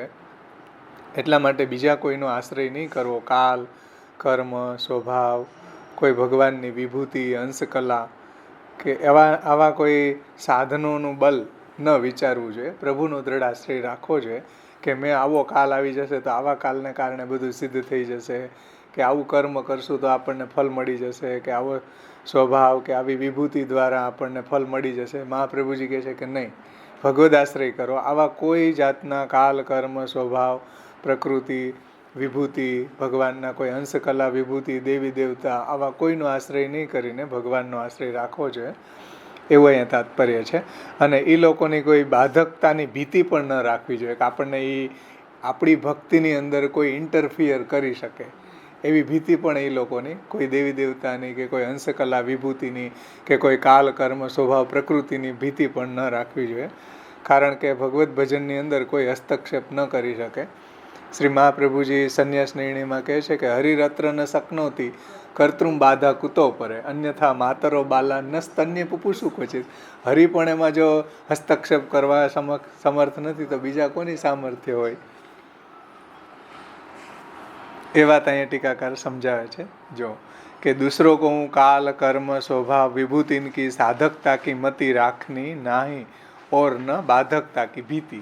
એટલે એનાથી ભય પણ ન રાખવો જોઈએ કે આપણે ભજન કરતા હશું એમાં કોઈ એવો કાલ આવી જશે, કલિકાલ આવી ગયો કે એવા કોઈ આપણાથી કર્મ થઈ ગયા એને કારણે કોઈ આપણી ભક્તિ ખંડિત થઈ જશે, એવો કોઈ ભય રાખવાની જરૂર નથી કે આ દેવી દેવતાઓ વગેરે જે છે એનું આ કાર્ય કે આ ન કર્યું એને કારણે આપણને કોઈ દુઃખ આપશે કે કોઈ વિક્ષેપ કરશે, એવો પણ ભય આવા લોકોનો દેવી દેવતાનો કે કોઈ વિભૂતિ કે અંશકલાનો ન રાખવો જોઈએ. પ્રભુનો દ્રઢાશ્રય રાખવો જોઈએ અને પ્રભુ જ આલોક અને પરલોક સંબંધી યોગ અને ક્ષેમ ભગવાન જ વહાવશે અને ભગવાનનો દ્રઢાશ્રય રાખવો જોઈએ એવું શ્રી મહાપ્રભુજી અહીંયા કહે છે. ટીકાકાર એમાં બહુ સુંદર વિવેચના કરે છે કે અંત મેં યા ઉપદેશ મેં શ્રી મહાપ્રભુજી કહત હૈ જો શ્રી ગોપીજન વલ્લભ એટલે ગોપીજનોને પ્રિય. કોણ? શ્રી કૃષ્ણ. ગોપીજન વલ્લભ યાની વ્રજ ભક્તોને જે વલ્લભ છે, પ્રિય છે એવા ભગવાન શ્રી કૃષ્ણ અનન્ય ભાવ કો વિસારી કે કો પુષ્ટિ જીવ કાલ કર્મ સ્વભાવ કે આધીન કછુક સાધનન કો આશરો લેવે અથવા તો અન્ય દેવ કો આશરો લેવે સો પુષ્ટિ જીવ કો સાધક નાહી પરી બાધક હોત હૈ. એટલે કોઈ પુષ્ટિ જીવ શ્રી મહાપ્રભુજીની આજ્ઞા પ્રમાણે ચાલતો હોય, ભગવાનને જ અનન્ય થઈને રહેતો હોય, એ જો કોઈ કાલનો આશ્રય લે કે કોઈ કર્મનો આશ્રય લે કે કોઈ તીર્થનો આશ્રય લે કે કોઈ સ્વભાવનો આશ્રય લે કે કોઈ દેવી દેવતાનો આશ્રય લે તો એની ભક્તિ ખંડિત થાય, એનો અન્યાશ્રય થાય. આપણે એમ કહીએ કે આ તીર્થમાં જાય તો આપણા પાપ ધોવાઈ જાય કે અષાઢી ઓલી બીજને દી સ્નાન કરી યમુનાજીમાં તો આપણા પાપ ધોવાઈ જાય તો આપણે તીર્થનો આશ્રય કર્યો, એ પણ અન્યાશ્રય છે. કારણ કે મહાપ્રભુજીએ કીધું કે બધી બાબતોમાં દુઃખાનો તથા પાપે ભયે કામાદ્ય પૂર્ણે બધી પરિસ્થિતિમાં ભગવાનનો શરણ ભાવના કરવી જોઈએ કે તીર્થનો આશ્રય પણ ન કરવો જોઈએ. શ્રી મહાપ્રભુજી આ વાત નિબંધમાં આજ્ઞા કરે છે શાસ્ત્રાર્થ નિબંધમાં કે તીર્થાદાવપી યા મુક્તિ કદાચિત કસ્યચિત ભવેત કૃષ્ણ કૃપા યુક્તસ્ય ન અન્ય. તીર્થની અંદર એ કોઈની મુક્તિ થાય તો ભગવાનની કૃપાથી થાય છે. કૃપા સિવાય તીર્થમાં કોઈની મુક્તિ ન થાય. કૃષ્ણ કૃપા યુક્તસ્ય ન અન્ય. તીર્થની અંદર એવું સામર્થ્ય નથી પણ ભગવાનની કૃપાનું સામર્થ્ય છે કે એને તીર્થમાં મુક્તિ થાય. નહીં તો તીર્થમાં કાચબા ને માછલા ને કેટલો યમુનાજીમાં ગંગાજીમાં 24 કલાક રહે એની મુક્તિ થઈ જવી જોઈએ ને, કેમ ન થાય? મહાપ્રભુજી કે ન થાય. ભગવાનનો અનુગ્રહ હોય એની જ મુક્તિ થાય તીર્થમાં. એવી રીતના કાલ હે તો દક્ષિણાયણ કાળ, ઉત્તરાયણ કાળની જેમ ભીષ્મ રાહ જોઈને બેઠા હતા તો ભીષ્મની મુક્તિ થઈ. તો એ ભીષ્મની મુક્તિ શા માટે થઈ? ભગવાનની કૃપાથી થઈ છે. કાલનું એવું સામર્થ્ય નથી પણ પ્રભુ ક્યારેક કાલના મહિમાને વધારવા માટે કોઈને ઉત્તરાયણમાં મુક્તિ આપી દે, કોઈને તીર્થમાં મુક્તિ આપી દે તો એવું ન માનવું કે આ તીર્થનું મહાત્મ્ય છે કે કાલનું મહાત્મ્ય છે. ભગવાનની કૃપાનું મહાત્મ્ય છે. ભગવાન જો અનુગ્રહ કરે તો મુક્તિ થાય, નહીંતર તીર્થમાં તમે દવા પી જાઓ તો મુક્તિ ન થાય, નરકમાં જાઓ. તો તીર્થમાં મુક્તિ થતી હોય તો બધા ત્યાં જઈને દવા પી જાય મરી જાય તો મુક્તિ થાય? ન થાય, કોઈ દિવસ ન થાય. એટલે તીર્થનો આશ્રય નહીં કરવો, પ્રભુનો આશ્રય કરવો જોઈએ. એવી રીતના કાલનો આશ્રય નહીં કરવો કે આ કાલ સારા કાલમાં અમે કાર્ય કર્યું એટલે મારું સિદ્ધ થઈ જશે. મહાપ્રભુજી કે નહીં, ભગવાનના અનુગ્રહથી કોઈ બી કાર્ય સિદ્ધ થાય છે. કોઈ બી ફલ મળતું હોય જીવને તો ભગવાન આપે છે. જીવના કોઈ સામર્થ્યથી સિદ્ધ નથી થતું. એટલે બાદરાયણ વેદ વ્યાસજીએ બ્રહ્મસૂત્રની અંદર એક સૂત્ર આપ્યું, ફલમત ઉપપત્તે. ફલ તો બધાને ભગવાન જ આપે છે, કોઈ જીવકૃતિ સાધ્ય નથી એમ. પણ ભગવાન ઈચ્છે કે આ જીવને મારે સાધન કરાવીને આપવું છે, આ જીવને મારે સાધન કરાવ્યા વગર પ્રમેય બલથી આપવું છે, કોઈ જીવને ભક્તિથી આપવું છે. એ ભગવાનની ઈચ્છાની વાત છે, માર્ગની વાત છે. જે માર્ગમાં જે પ્રકારના ડિસિપ્લિન છે એ રીતે પ્રભુ એને ફલ પ્રદાન કરે છે. પણ અંત તો ગત્વા ફલ તો ભગવાન જ આપે છે. એટલે કોઈ કાલનો આશ્રય નહીં કરવો, કોઈ કર્મનો આશ્રય નહીં કરવો કે આવું કર્મ કરશું તો આપણું આ સિદ્ધ થઈ જશે. કાંઈ સિદ્ધ ન થાય. ભગવાનની અનુગ્રહથી જ બધું સિદ્ધ થાય છે. આપણા કોઈ કર્મના સામર્થ્યથી સિદ્ધ નથી થતું. પછી સ્વભાવની વાત આવી છે. કાલ, કર્મ અને સ્વભાવ છે આપણો. કલિયુગનો એવો સ્વભાવ છે. કલિકાલ એવો આવી જાય, પણ કલિકાલની અંદર ભગવાનની ભક્તિ તો થઈ શકે. ચાલો, કોઈ વૈદિક કાર્ય છે એ કરવા માટે દેશ, કાલ, દ્રવ્ય કરતા મંત્ર કર્મની શુદ્ધિ જોઈએ, પણ ભક્તિ કરવા માટે કોઈ દેશ, કાલ, દ્રવ્ય કરતા મંત્ર કર્મની શુદ્ધિની આવશ્યકતા નથી. કૃષ્ણની ભક્તિ તો જીવ કરી શકે છે. પછી આપણો સ્વભાવ છે કલિકાલને કારણે એવો થઈ જશે, તો મહાપ્રભુજી એનું એમ કીધું કે ભાઈ એનો પણ તમારે આશ્રય નહીં કરવો જોઈએ, પ્રભુનો આશ્રય કરવો જોઈએ. એવી જ રીતના અન્ય દેવી દેવતાનો પણ આશ્રય નહીં કરવો જોઈએ, પ્રભુનો આશ્રય કરવો જોઈએ. તો કાલ, કર્મ, સ્વભાવ કે અધીન કછુક સાધનન કો આશરો લેવે અથવા તો અન્ય દેવ કો આશરો લેવે તો પુષ્ટિજીવ કો સાધક નાહી પરી બાધક હોતે. તો પુષ્ટિજીવને માટે એ અન્ય આશ્રય છે અને એ બાધક થાય છે, સાધક નથી થતો. એટલે ષષ્ઠમ સ્કંદની અંદર આ વાત મહાપ્રભુજીએ સમજાવી છે કે કૃષ્ણ અનુગ્રહ રૂપાહી પુષ્ટિ કાલાદિ બાધિકા. કૃષ્ણનો અનુગ્રહ છે એ કાલનોય બાધન કરી શકે, કર્મનોય બાધન કરી શકે, સ્વભાવનોય બાધન કરી શકે. જેમ અજામિલ હતો તો એના કર્મ સામું ન જોયું ભગવાને, અને એને ભગવાને ભક્તિ આપી દીધી, મુક્તિ આપી દીધી. અજામિલાદિ દોષાણામ નાશકો અનુભવે સ્થિત જ્ઞાપિતા અખિલ મહાત્મ્યમ કૃષ્ણ એવા ગતિર્મમ. તો ભગવાનની જે ત્યાં પુષ્ટિ છે એ કેવી પુષ્ટિ છે? કર્મ બાધિકા પુષ્ટિ, કે એના કર્મ સામું જોયા વગર જ પ્રભુએ એની ઉપર કૃપા કરી. એવી રીતના કાલ બાધિકા પુષ્ટિ છે કે પરીક્ષિત હતા, એ ઓતરાની અંદર હતા ગર્ભમાં, તો એની ઉપર જ્યારે અસ્વસ્થામાં એ બ્રહ્માસ્ત્ર છોડ્યું તો એ બ્રહ્માસ્ત્રથી એનો નાશ થવાનો જ હતો, પણ ભગવાને પરીક્ષિતનું રક્ષણ કરવું હતું તો બ્રહ્માસ્ત્રથી રક્ષણ કર્યું એના. તો એ કાલ બાધિકા પુષ્ટિ છે કે ભાઈ એનો કાલ નક્કી જ હતો, પણ ભગવાનને એનો કાલ નથી આવવા દેવો, ભગવાનને જીવતા રાખવા પરીક્ષિતને, તો ભગવાને એની પર અનુગ્રહ કરીને જીવતા રાખી દીધા. તો એ કાલ બાધિકા પુષ્ટિ છે. કર્મ બાધિકા પુષ્ટિ છે. સ્વભાવ બાધિકા પુષ્ટિ હોય કે જેમ વજ્ર છે એનો સ્વભાવ છે નાશ કરવાનો, પણ વજ્ર છે ઇન્દ્ર જ્યારે દિતિના ગર્ભની અંદર એના 51 ટુકડા કરી દીધા એના ગર્ભના, તો એ ગર્ભો બધા 51 જીવતા રહ્યા. ભાગવતજીના ષષ્ઠમ સ્કંદની અંદર આવે, જુઓ, 51 ગર્ભના 51 ટુકડા કર્યા દિતિની અંદર પ્રવેશ કરીને ઇન્દ્રે, 51 જીવતા રહ્યા. તો વજ્રનો સ્વભાવ જે મારવાનો હતો એ સ્વભાવ ત્યાં બદલી ગયો. કહેવાનું તાત્પર્ય એ છે કે ભગવાનની કૃપા છે એ કાલ બાધિકા અનુગ્રહ, કર્મ બાધિકા અનુગ્રહ અને સ્વભાવ બાધક અનુગ્રહ. તો પ્રભુ છે કૃષ્ણ અનુગ્રહ રૂપાહી પુષ્ટિ કાલ, કર્મ, સ્વભાવ આદિ બાધિકા. એટલે કાલનોય બાદ કરી દે, કર્મનોય બાદ કરી દે અને સ્વભાવનો બાદ પણ કરી દે છે. આવું વાર્તા પ્રસંગોમાં તમે જોઈ શકો છો કે જગન્નાથ જોશી અને રાણા વ્યાસના પ્રસંગમાં આવે કે રાણા વ્યાસ ઉપર ખોટું કોઈ આડ ચડાવ્યું, તો જગન્નાથ જોશી એની પરીક્ષા આપવા માટે ગયા, તો રાજાએ એની પરીક્ષા કઈ રીતે લીધી કે લોખંડની ધગધગતી એક પાટો તપાયો કે જો રાણા વ્યાસ સાચા હોય તો આને હાથમાં લઈ લ્યો તમે. તો એ જગન્નાથ જોશી હાથમાં લઈ લીધો. એ વાટ હોય ને ઓલા લોખંડની ગોળ ગોળ ગાડાની, હા, ઉપરનો ભાગ, તો એનો સ્વભાવ જે દજાડવાનો હતો એ કેમ બદલી ગયો? ત્યાં નીચે નાખી તો જમીનમાં કેટલો બધો ખાડો પડી ગયો. તો એ ત્યાં ભગવાનનો જે અનુગ્રહ છે એ સ્વભાવ બાધક અનુગ્રહ છે. ભાઈ એનો દજાડવાનો જે સ્વભાવ હતો એ બદલાઈ ગયો. એવા તો ખૂબ પ્રસંગો છે કે જેની અંદર કાલ બાધિકા પુષ્ટિ હોય, કર્મ બાધિકા પુષ્ટિ છે, સ્વભાવ બાધિકા પુષ્ટિ છે. એવા બધા ખૂબ પ્રસંગો 84-252 ભગવદીઓની અંદર આપણને જોવા મળે છે. કહેવાનું તાત્પર્ય એ છે કે ભગવાનનો અનુગ્રહ ઉપર રિલાય કરવું જોઈએ. કોઈ કાલ, કર્મ, સ્વભાવ કે કોઈ દેવી દેવતા વગેરેનો આશ્રય નહીં કરવો જોઈએ. કોઈ તીર્થનો પણ આશ્રય ન કરવો જોઈએ, પ્રભુનો આશ્રય કરવો જોઈએ. એવું અહીંયા શ્રી મહાપ્રભુજી આપણને સમજાવે છે.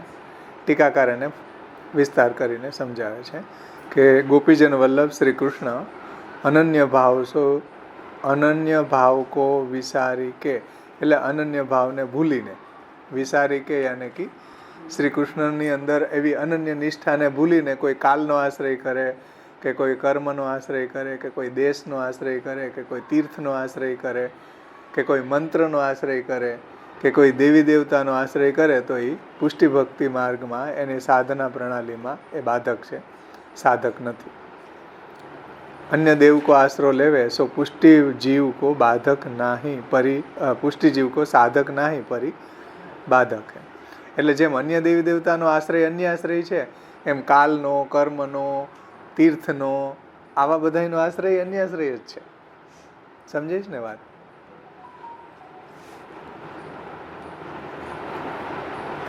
મંત્રનો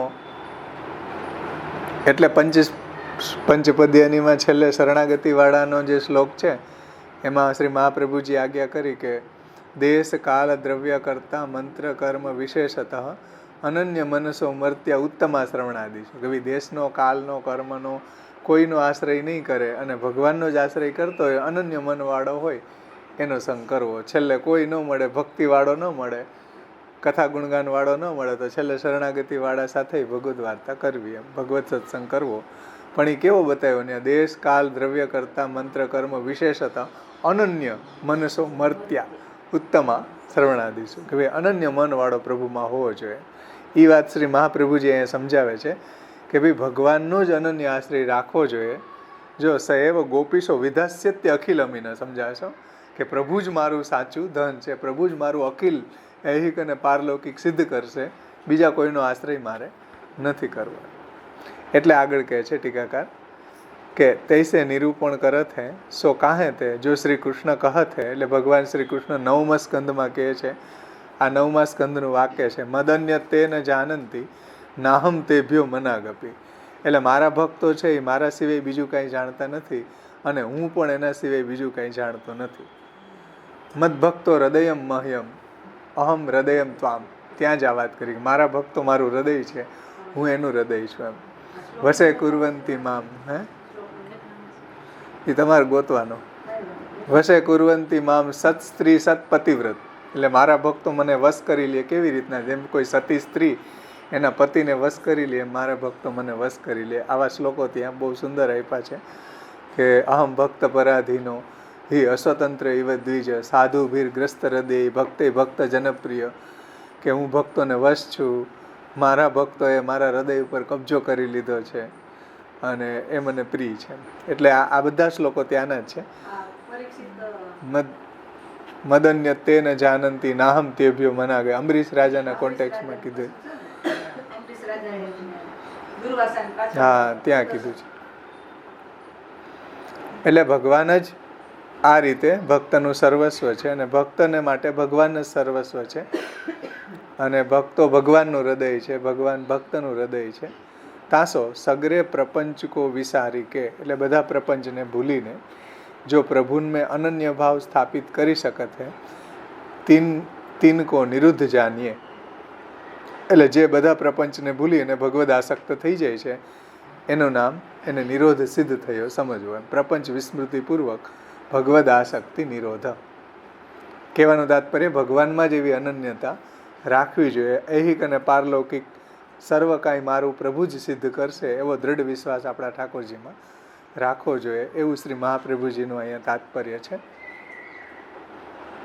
તાસો સગરે પ્રપંચ કો, પ્રપંચ એટલે જગત, ઉनको બિસારી કે એટલે ભૂલીને પ્રપંચની વિસ્મૃતિપૂર્વક પ્રભુમાં અનન્ય ભાવ સ્થાપિત કરવો એટલે ભગવાનમાં અનન્ય સ્નેહ. પ્રપંચ વિસ્મૃતિપૂર્વક ભગવાનમાં અનન્ય સ્નેહ, એનું નામ નિરોધ છે. એ ફલરૂપ નિરોધ હે. આનું નામ ફલરૂપ નિરોધ કહેવાય. ભક્ત જ્યારે પ્રપંચને ભૂલી અને ભગવાનમાં આસક્ત થઈ જાય એનું નામ ફલ નિરોધ કહેવાય. ફલરૂપ નિરોધ હે. પરી સાધનરૂપ નિરોધ કો સ્વરૂપ યાતે હું અતિશય વિલક્ષણ હે. અને સાધનરૂપ નિરોધ છે એનું સ્વરૂપ આનાથી વિલક્ષણ છે. એને અહીંયા ટીકાકાર સમજાવે છે કે સો કહા હે. એટલે સાધન નિરોધનું સ્વરૂપ કેવું છે તો ટીકાકાર સમજાવે છે કે શ્રી મહાપ્રભુને દસમ કે પ્રારંભ મેં બતાયો. એટલે 10મ સ્કંદના પ્રારંભમાં શ્રી આચાર્ય ચરણોએ આ વાત સમજાવી છે કે જો જીવ अपने स्वभाव को छोड़ी के भगवत स्वभावानुरूप સરળતાસો બની શકત નહીં. એટલે જીવ છે એ પોતાનો સ્વભાવ છોડીને ભગવાનના સ્વભાવ અનુરૂપ ન બની શકે. એમાં બહુ પરિશ્રમ થાય અને બહુ કઠિન છે આ વસ્તુ. મતલબ કે જીવ ભગવાનના લેવલ સુધી ન જઈ શકે. ભગવાન જીવના લેવલ સુધી આવે તો જ આ શક્ય થાય નિરોધ, નહીતર ન થાય. સમજે છે ને વાત? અપનો સ્વભાવ છાંડી કે ભગવત સ્વભાવાનુરૂપ સરળતાસો બની શકત નહીં જીવ. પણ તાતે પ્રભુ અપને કૃપા ભાજન એટલે કૃપા પાત્ર, ભાજન એટલે પાત્ર, ભગવાન અપને કૃપા પાત્ર જીવ કે સ્વભાવ કે અનુરૂપ સ્વરૂપ ધારણ કરી કે વાકે સન્મુખ પ્રગટ હોતે. પ્રભુ છે એ કૃપા કરીને એવા દૈવી જીવો છે, ભગવાનના કૃપા પાત્ર જીવો છે, એની સામે પ્રભુ પોતે જ પ્રગટ થઈ જાય છે. એની સેવા લેવા માટે એના ઘરમાં પધારી જાય છે. આના માટે શ્રી મહાપ્રભુજીનું બહુ સુંદર વાક્ય છે કે સ્વભાવસ્ય અન્યથા ભાવ નવે શક્ય કથંચન ઇતિ ત્રિવિધ જીવેશુ ત્રિવિધા ભગવત કૃતિ. એવું ત્યાં દસમ સ્કંદમાં કહે છે કે સ્વભાવસ્ય અન્યથા ભાવ નવે શક્ય કથંચન, એટલે જીવના સ્વભાવને બદલી અને અન્યથા કરવું એવું પ્રભુને થોડું કઠિન લાગે છે. એટલે ભગવાન શું કરે છે? સ્વભાવસ્ય અન્યથા ભાવ નવે શક્ય કથંચન ઇતિ ત્રિવિધ જીવેશુ, ત્રણ પ્રકારના ભક્તો છે, રાજસ, તામસ અને સાત્વિક. ઇતિ ત્રિવિધ જીવેશુ ત્રિવિધા ભગવત કૃતિ. તો ભગવાન પણ એ જીવને અનુરૂપ એવી લીલા કરે. તામસ જીવોની સન્મુખ તામસ લીલા કરે, રાજસ જીવોની સન્મુખ રાજસ લીલા કરે, સાત્વિક જીવોની સન્મુખ સાત્વિક લીલા કરે. એટલે બધા જ ભક્તો છે એ ભગવાનમાં નિરુદ્ધ થઈ જાય. અને ભગવાન એના સ્વભાવને પરિણમી બદલાવે તો એમાં જીવને કષ્ટ થાય, ભગવાનને કષ્ટ થાય. એટલે ભગવાન શું કરે? જે પ્રકારના બ્રજ ભક્તો હતા એની સામે પ્રભુએ એવી લીલા કરીને પોતાનામાં એને નિરુદ્ધ કરી દીધા. મતલબ કે ભગવાન જીવના લેવલ સુધી વિતરા, જીવને પોતાના લેવલ સુધી ન લઈ ગયા ભગવાન. એમ સમજેશ ને? ભગવાને એને પોતાના ઘરે ન બોલાય, ભગવાન એના ઘરમાં પધાર્યા. એટલે ભગવાને એની સાથે સાધારણીકરણ કર્યું. એમ ભગવાન સાથે કોણ સાધારણીકરણ કરે? પણ ભગવાન જીવ સાથે સાધારણીકરણ કરે. હમણાં જે ગોપાષ્ટમીનો ઉત્સવ ગયો એનું ગૂઢ રહસ્ય આ જ હતું કે ભાઈ ભગવાન છે ભક્તને ઘરમાં પધારે તો ભક્તના જેવી બી ક્રિયાકલાપો હોય, ભક્તની જેવી બી રહેણી કેણી હોય એમાં એ સેટ થઈ જાય. જેમ નંદી યશોદાજીને પધાર્યા તો મૈયા મેં કૈસી ગાય ચરાઈ, પૂછ દેખ બલભદ્ર દદાસો, મેં કૈસી ગાય ચરાઈ. તો ઠાકોરજીએ નંદરાયજીનો બિઝનેસ અપનાવી લીધો.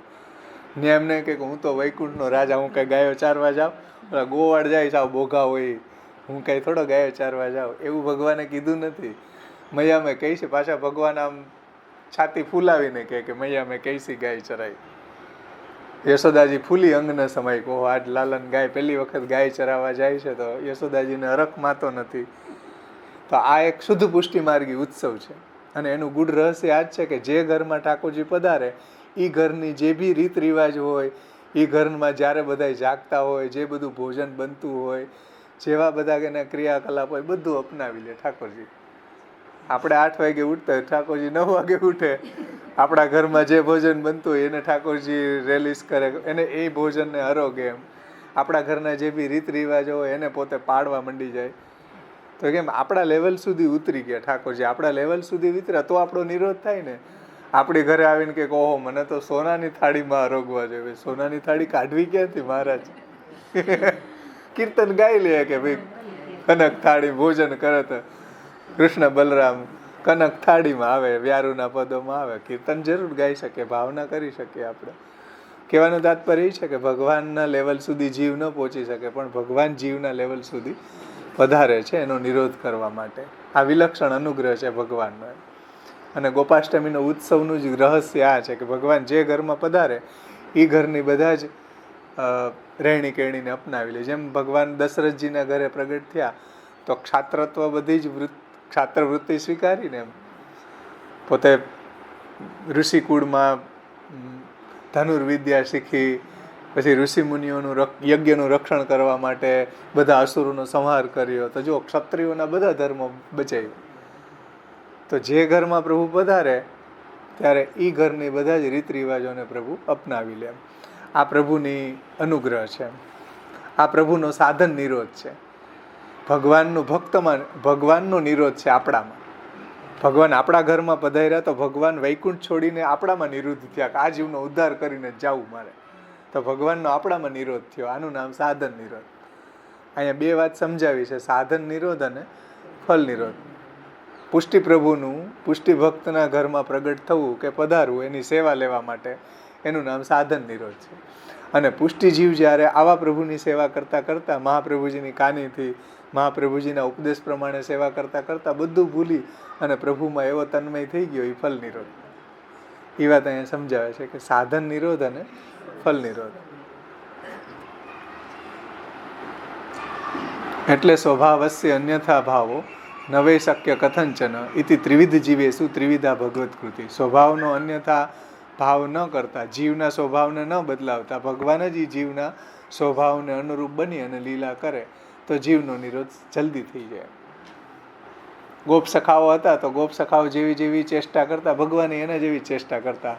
ગોવાળાના છોકરાઓને કંઈ ખબર ન પડે, ગાયોને હંકાવવા માટે હી હી હિંકારાત પ્રતિપશુ વને કુર્વન સદા નમદ બ્રહ્મેશેન્દ્ર પ્રભૃતિ શુચ મૌનમ ધૃતવતી.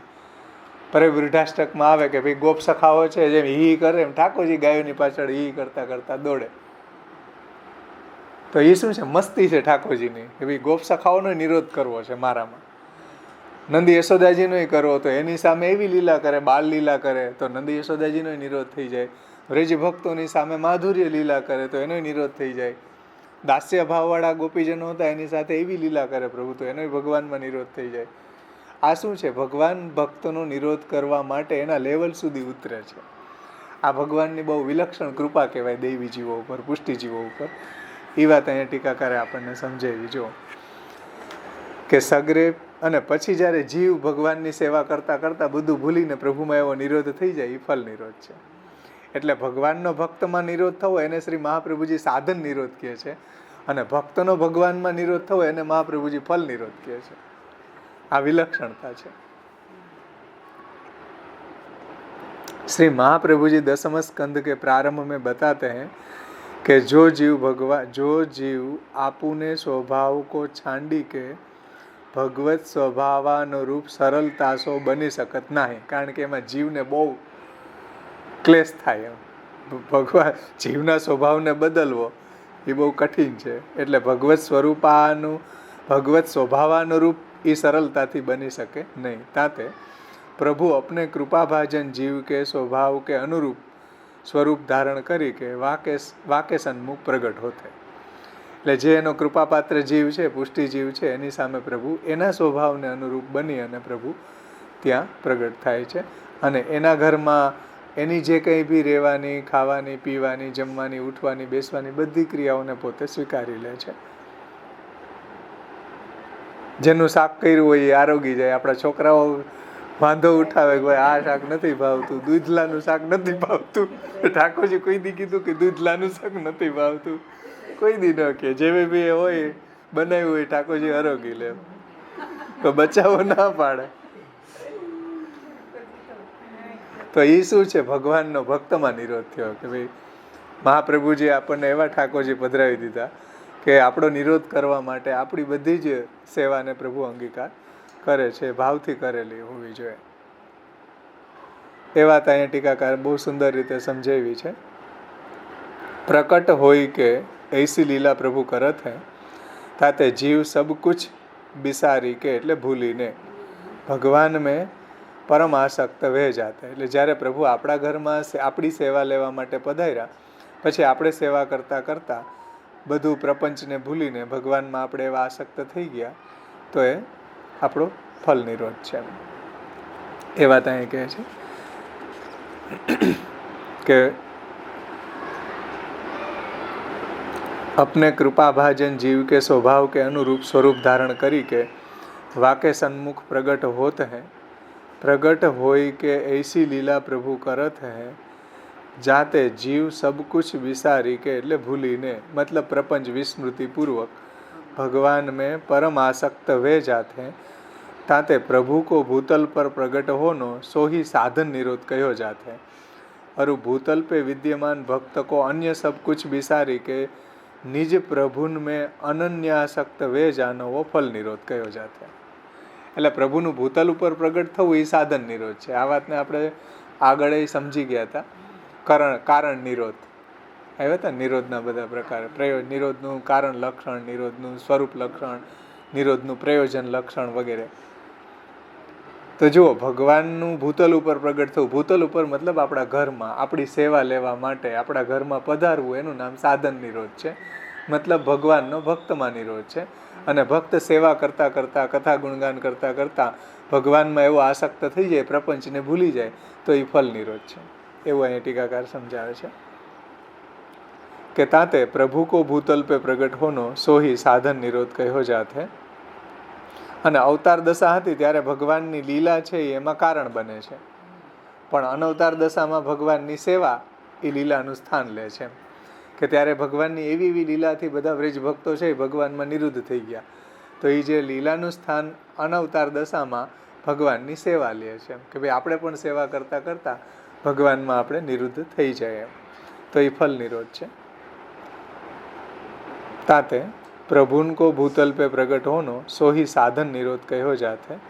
और भूतल पे विद्यमान भक्त को अन्य सब कुछ बिसारी के मतलब प्रपंच ने भूली ने निज प्रभुन में अनन्यासक्त वे जानो वो फल निरोध है. એટલે પ્રપંચ વિસ્મૃતિપૂર્વક ભગવદાસક્તિ એનું નામ નિરોધ છે.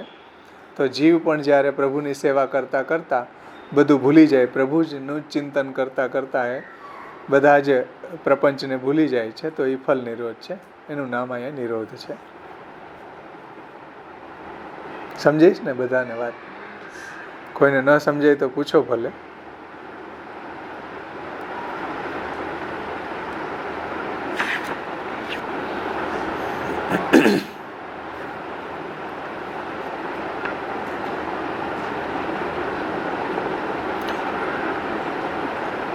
प्रभुन में अनन्य आसक्त वे जाते उनको फल निरोध कहो जाते.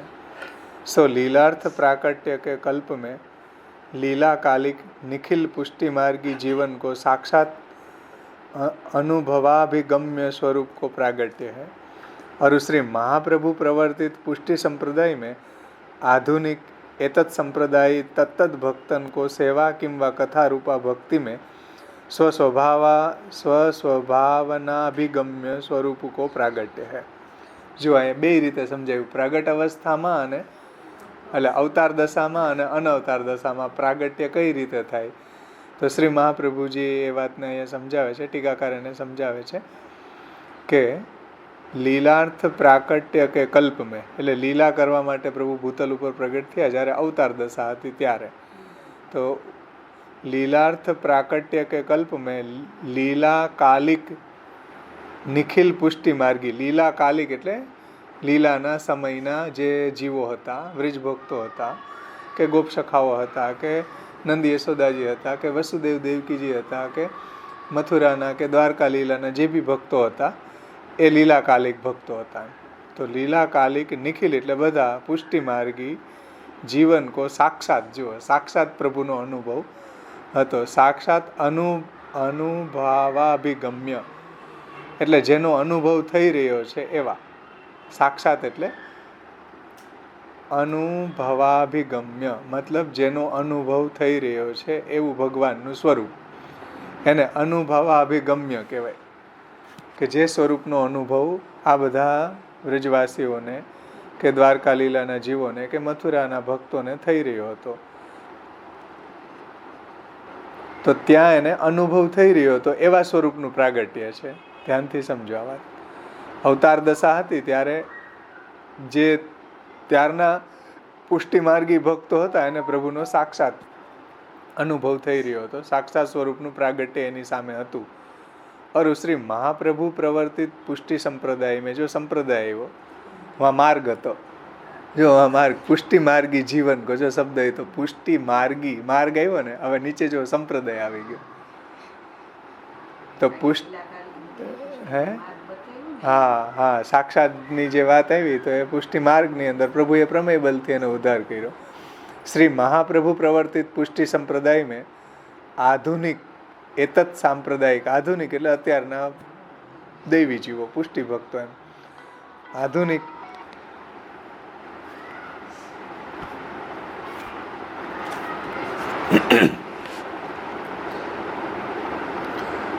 श्री महाप्रभु प्रवर्तित पुष्टि संप्रदाय में आधुनिक एतत् संप्रदाय એટલે અત્યારના જે મહાપ્રભુજીની આજ્ઞા પ્રમાણે ચાલવાવાળા દૈવી જીવો છે, પુષ્ટિ ભક્તો છે, તો એતत् સાંપ્રદાય તત્ત ભક્તન કો, તત્ત ભક્તનો એટલે પર્ટિક્યુલર તે ભક્ત માટે, તત્ત ભક્તન કો સેવા કિંવા કથા રૂપા ભક્તિ મેં, એટલે સેવા કથા અથવા કથા દ્વારા, સેવા કથા કિંવા કથા રૂપા ભક્તિ મેં સ્વસ્વભાવા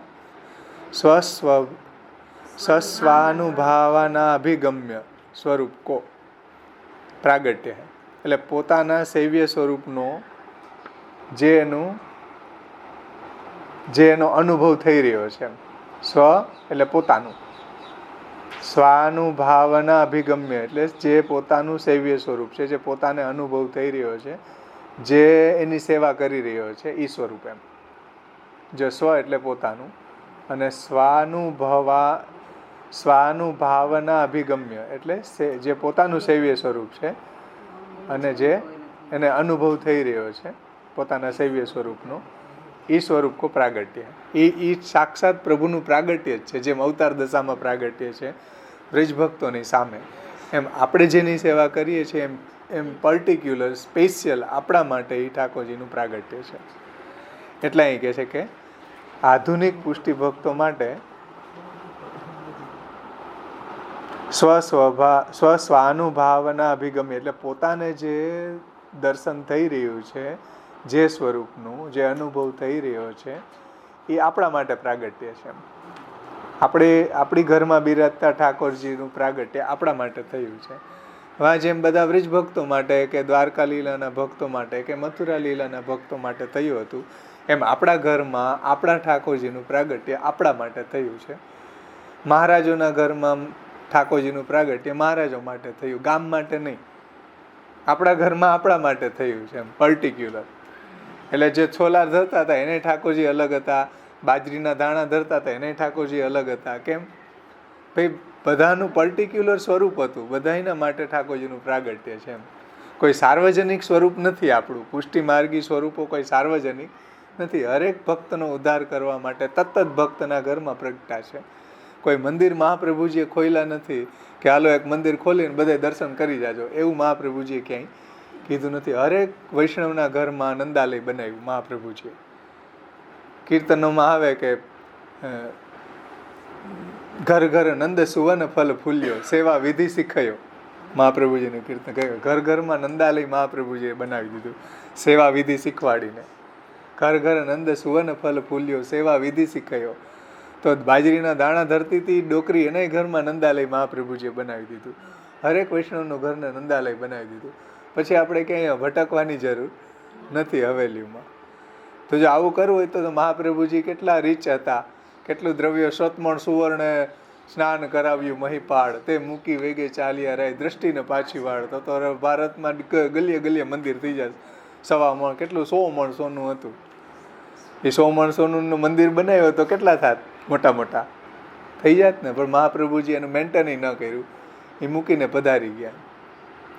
કહેવાનું તાત્પર્ય છે કે મહાપ્રભુજીનો સંપ્રદાયમાં ગૃહ સેવાનો જ પ્રકાર છે, અને ગૃહમાં રહેવાવાળા જે ભક્તો છે, જે ભગવાનની સેવામાં પરાયણ છે, એને જ ભગવત પ્રાપ્તિ થાય છે. બધાને જે સેવામાં અનુકૂળ છે, વિરોધીઓ છે તો એને ન થાય, અનુકૂળ છે તો બધા પરિજનશ્ચ કૃતાર્થમ ભવતી, બધા પરિવારજનો સહિત બધા કૃતાર્થ થાય છે. ભગવાનની સેવા કરવાવાળા એમાં ડાયરેક્ટલી ઇનડાયરેક્ટલી બધી રીતે જોડાયેલા છે. પ્રત્યક્ષ પરોક્ષ બહિરંગ સેવા કરવાવાળા, કમાવા જવાવાળા, એ બધાનો ઉદ્ધાર, પરિજનોનો બધાનો ઉદ્ધાર થઈ જાય છે મહાપ્રભુજીના માર્ગમાં. એટલે આ વાત અહીંયા ખાસ સમજવી જોઈએ કે ભાઈ આપણા ઘરની અંદર આપણા ઠાકોરજીની સેવા થઈ શકે, બીજી જગ્યાએ જ્યારે સેવા કરવા જાય ત્યારે એને સેવા કહી શકાય નહીં.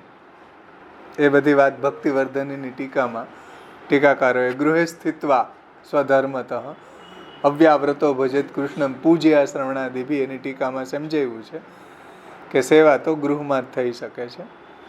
એટલે અહીંયા ટીકાકાર કહે છે કે સાક્ષાત જે આપણા ઘરની અંદર આપણી સેવા લેવા માટે સ્વાનુભાવાભિગમ્ય स्वरूप को प्रागट्य है. ताते भजनी किंवा स्मरणी प्रभुन को भक्तन में निरोध अरु सेवा परायण किंवा कथा परायण भक्तन को प्रभुन में निरोध क्रमशः साधन अवस्था को अरु फल अवस्था को अनन्य भाव गिन्यो जात है. ताते भजनी किंवा स्मरणी प्रभुन को भक्तन में निरोध.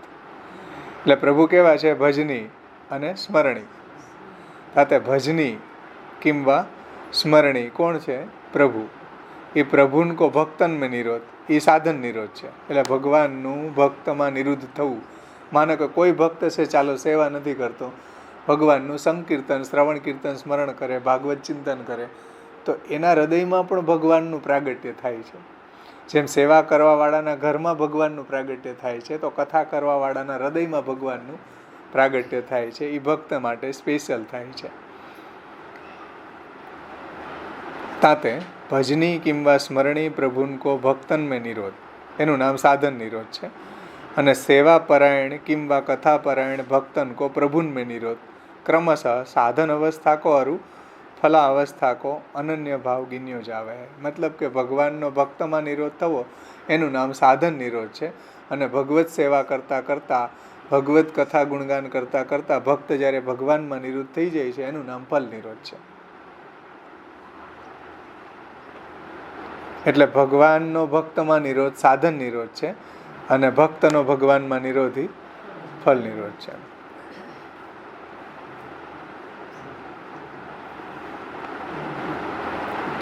તહા સાધન રૂપા અનન્યતા કે ભંગ હોઈવે તે કિંવા ફલ રૂપા અનન્યતા કે ભંગ તે પુષ્ટિ ભાવ કો ભંગ હોતે.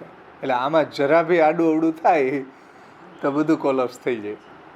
સાધન રૂપા અનન્યતામાં કાંઈ ભંગ આવ્યો અથવા તો ફલ રૂપા અનન્યતામાં કાંઈ ભંગ આવ્યો તો પુષ્ટિ ભાવનો ભંગ થઈ જાય છે. મતલબ જરા બી આપણે મહાપ્રભુજીની આજ્ઞાથી અગેન્સ્ટ કાંઈ બી આચરણ કર્યું પછી પુષ્ટિ ભક્તિ નહીં રહે, પછી પુષ્ટિ ભાવ નહીં રહે, પછી આપણું સેવ્ય સ્વરૂપ પુષ્ટિ પુરુષોત્તમ પણ નહીં રહે.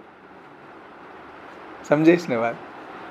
તો આ સાધન નિરોધ અને ફલ નિરોધનું ગૂઢ રહસ્ય મહાપ્રભુજી અહીંયા સમજાવ્યું છે. જો કે 10મા સ્કંદમાં સમજાવ્યું છે, ટીકાકારે એને ત્યાંથી લઈને અહીંયા સમજાવ્યું છે. શા માટે? કારણ કે સેવ્ય સૈવ ગોપીશો વિધસ્યત્ય અખિલમિના, આપણું સર્વસ્વ આપણો કૃષ્ણ છે એ સમજાવવા માટે, અને આપણા માટે વૈકુંઠ છોડીને આપણો નિરોધ કરવા માટે અહીંયા પધાર્યો. એટલે આપણું સર્વસ્વ ધન છે. આ લોક અને પરલોકમાં અખિલ આપણો યોગ અને ક્ષેમ વહાવાવાળા આપણા ઠાકોરજી છે, આપણા કૃષ્ણ છે.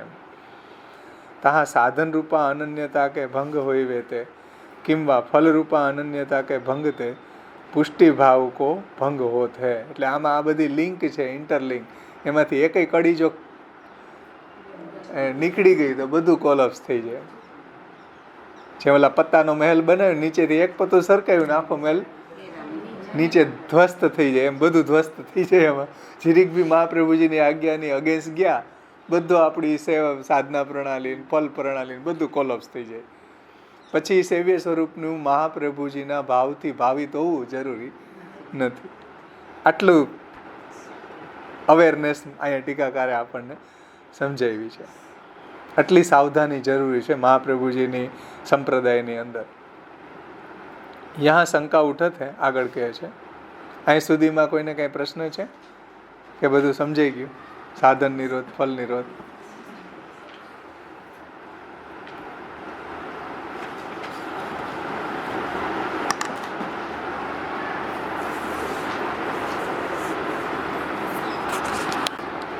तहाँ यहाँ शंका उठत है, जो इन साधन रूपा और फल रूपा अनन्यता के भिन्न भिन्न स्वरूप कैसे जानिए, तहाँ समाधान ये है. એટલે અહીંયા જે કીધું ને ઉપરને, તहाँ સાધન રૂપા અનન્યતા કે ભંગ હોય વેતે કિંવા ફલ રૂપા અનન્યતા કે ભંગ હોય વેતે પુષ્ટિ ભાવ કો ભંગ હોતે. હવે સાધન રૂપા અને ફલ રૂપા મતલબ કે ભગવાનનું ભક્તમાં નિરોધ થવું એ સાધન અવસ્થાનો નિરોધ છે, અને ભક્ત જ્યારે પ્રપંચને ભૂલી અને ભગવદ આસક્ત થઈ જાય એ ફલરૂપની નિરોધ છે. આ બેમાંથી કોઈમાં ભાઈ જો અનન્યતા ન રહે તો પછી એનું શું પરિણામ આવે એ વાત હવે આગળ સમજાવે છે કે ઇન દોનો સાધન રૂપા અરુ ફલ રૂપા અનન્યતા કે ભિન્ન ભિન્ન સ્વરૂપ કૈસે જાનીએ. આ બેને હવે पर्टिकुलर एक एक ने समझावे छे. तहाँ समाधान यह है, जो इतर देव अरु इतर साधन को आश्रय छांडी के जब को श्री कृष्ण को कृष्णाश्रय स्तोत्र अरु अष्टाक्षर मंत्र के अनुसार अपनो अनन्य आश्रय बनावत है, सो तो प्रपत्ति मार्गी साधन रूपा अनन्यता जानी. साधन रूपा अनन्यता एटले शुं एने टीकाकार समझावे छे के देव अरु इतर साधन को आश्रय छोड़ी के, એટલે કોઈ બી દેવી દેવતાનો આશ્રય ન કરવો, કોઈ બી કાલનો આશ્રય ન કરવો, કર્મનો ન કરવો, સ્વભાવનો ન કરવો, સાધનનો ન કરવો, તીર્થનો ન કરવો, દેશ કાલ દ્રવ્ય કરતા મંત્ર કર્મનો નહીં કરવો, ભગવાનનો જ કરવો, એનું નામ અનન્યતા, સાધન રૂપ અનન્ય આશ્રય. સમજો ધ્યાનથી આ વાત કે इतर देव अरु इतर साधन को आश्रय छोड़ी के जब को श्री कृष्ण को कृष्णाश्रय स्तोत्र अरु अष्टाक्षर मंत्र के अनुसार, मतलब कृष्णाश्रय स्तोत्र में बतावेलो जे आश्रयनो प्रकार है कि भाई देश काल द्रव्य करता मंत्र कर्मनो आश्रय नहीं करी, कृष्ण एवं गतिर्मम ए रीते प्रभुनो अनन्य आश्रय करे और अष्टाक्षर के अनुसार अपनो अनन्य आश्रय बनावत है, सो तो प्रपत्ति मार्गी एटले शरण मार्गी साधन रूपा अनन्यता जानी. आ शरण मार्गी साधन रूपा अनन्यता समझवी. सोई अनन्यता जब या जीव को विवेक धैर्य और आश्रय ग्रंथोक्त प्रकार ते सिद्ध वे जाते, तब प्रपत्ति मार्गी फल रूपा अनन्यता सिद्ध भई जानी. એટલે આવા આશ્રયથી જ્યારે એને વિવેક ધૈર્ય અને આશ્રય દૃઢ થઈ જાય, શું અહીં કે પારલોકે ચ સર્વથા શરણમ હરિ, એ ફલરૂપ પ્રપત્તિ. આપણે આ વિવેક ધૈર્યાશ્રયમાં જોયું હતું કે અહીં કે પારલોકે ચ સર્વથા શરણમ હરિ એનું સ્વરૂપ લક્ષણ છે. પછી વાચા ચ પરિકીર્તે અન્યસ્ય ભજનન તત્ર સ્વતોગમનમેવ ચ પ્રાર્થના કાર્ય માત્રેપી તથા અન્યત્ર વિવર્જેત અવિશ્વાસો ન કર્તવ્યમ સર્વથા બાધક. આ બધા એના સાધન લક્ષણો હતા કે આ રીતે કરશો તો એનું જે સ્વરૂપ લક્ષણ છે એહી કે પારલોકે છે સર્વથા શરણમરી ત્યાં પહોંચી શકશો, એ ફલરૂપ આશ્રય છે. આ એના પાસાઓ પગથિયાઓ છે. એ વાત આપણે વિવેક ધૈર્યાશ્રયમાં વિસ્તારથી સમજાતા. આશ્રયનું સ્વરૂપ લક્ષણ અને આશ્રયના સાધન લક્ષણ, એવી રીતના ધૈર્યનું સ્વરૂપ લક્ષણ અને ધૈર્યના સાધન લક્ષણ, એ રીતે વિવેકનું સ્વરૂપ લક્ષણ અને વિવેકના સાધન લક્ષણ જે હતા ને. વિવેકનું સ્વરૂપ વિવેકસ્તુ હરીશ્વર સર્વમ નિજિચ્છા તે કરી શકી, એનું સ્વરૂપ લક્ષણ છે. પછી હઠ ન કરવી ને અત્યાગ્રહ ન કરવો ને અહંકાર ન કરવો ને અત્યાગ્રહ ન કરવો, આ બધા એના સાધન લક્ષણ છે. પ્રાર્થના નહીં કરવી, એ રીતે જ્યારે ચાર એના પગથિયાઓને બતાવ્યા એ આપણે ફિલફુલ કરી લે તો આપણને વિવેક સિદ્ધ થઈ જાય. એ રીતે ધૈર્યના, એ રીતે આશ્રયના. તો એ વાત અહીં ટીકાકાર સમજાવે છે, ધ્યાનથી સમજો કે સોઈ અનન્યતા જબ જીવ કો વિવેક ધૈર્ય આશ્રય ગ્રંથોક્ત પ્રકાર તે સિદ્ધ વે જાતે, તબ પ્રપત્તિ માર્ગી ફલ રૂપા અનન્યતા સિદ્ધ ભઈ જાની. એટલે કૃષ્ણાશ્રય અને અષ્ટાક્ષર મંત્રથી જ્યારે અનન્યતા સિદ્ધ થાય છે તો એ પ્રપત્તિ માર્ગી સાધન રૂપા અનન્યતા છે. એમ કરતાં કરતાં એને વિવેક ધૈર્ય અને આશ્રય દ્રઢ થઈ જાય. કેવો? તો કે એહી કે પારલોકે છે સર્વથા શરણમરી, આ લોક અને પરલોકમાં પ્રભુ જ મારું શરણ છે, આશ્રય છે. આવો જ્યારે ભાવ દ્રઢ થઈ જાય ત્યારે એ ફલરૂપા પ્રપત્તિ જાણવી, ફલરૂપા પ્રપત્તિ માર્ગી ફલરૂપા અનન્યતા સિદ્ધ ભઈ જાણવી. હવે આ શરણાગતિની વાત થઈ. હવે આવે છે સેવાની વાત, બ્રહ્મ સંબંધની વાત કે તૈસે ही ब्रह्म संबंध लई के जब आधुनिक पुष्टि संप्रदाय, जो बहु काफ़ी सावधान से टीकाकार, पुष्टि सांप्रदायी शब्द मूक्यो, पुष्टि मार्गी न मूक्यो. ટેકનિકલ કોન્ટેક્સમાં જ્યારે આપણે આવા આ શબ્દોને યુઝ કરીએ ને ત્યારે પુષ્ટિ માર્ગ અને સંપ્રદાયમાં ડિફરન્સ થઈ જાય. પણ મોટે ભાગે જનરલ બધાય પુષ્ટિ સંપ્રદાય અને પુષ્ટિ માર્ગને એક જ ગણતા હોય છે. પણ ટેકનિકલી માર્ગ છે એમાં ભગવાન ઉદ્ધારક છે. સંપ્રદાયમાં મહાપ્રભુજી આચાર્યજી દ્વારા ઉદ્ધાર થાય છે.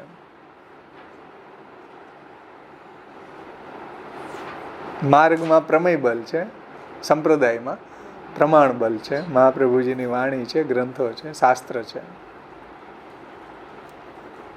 જોકે જનરલ બધા ઉપયોગ પુષ્ટિ માર્ગ જ કરતા હોય, પુષ્ટિ ભક્તિ માર્ગ. સંપ્રદાય પુષ્ટિ સંપ્રદાય એવો ઓછો વપરાતો હોય. પણ ટેકનિકલી જ્યારે આ વાતનો વિભાગ કરવો હોય, ભેદ સમજવો હોય, તો આ રીતે પુષ્ટિ ભક્તિ માર્ગ અને પુષ્ટિ સંપ્રદાય. તો પુષ્ટિ ભક્તિ માર્ગ તો સૃષ્ટિ પ્રગટ થઈ ત્યારનો હતો. પુષ્ટિ સંપ્રદાય શ્રી મહાપ્રભુજી દ્વારા પ્રવર્તિત થયો છે.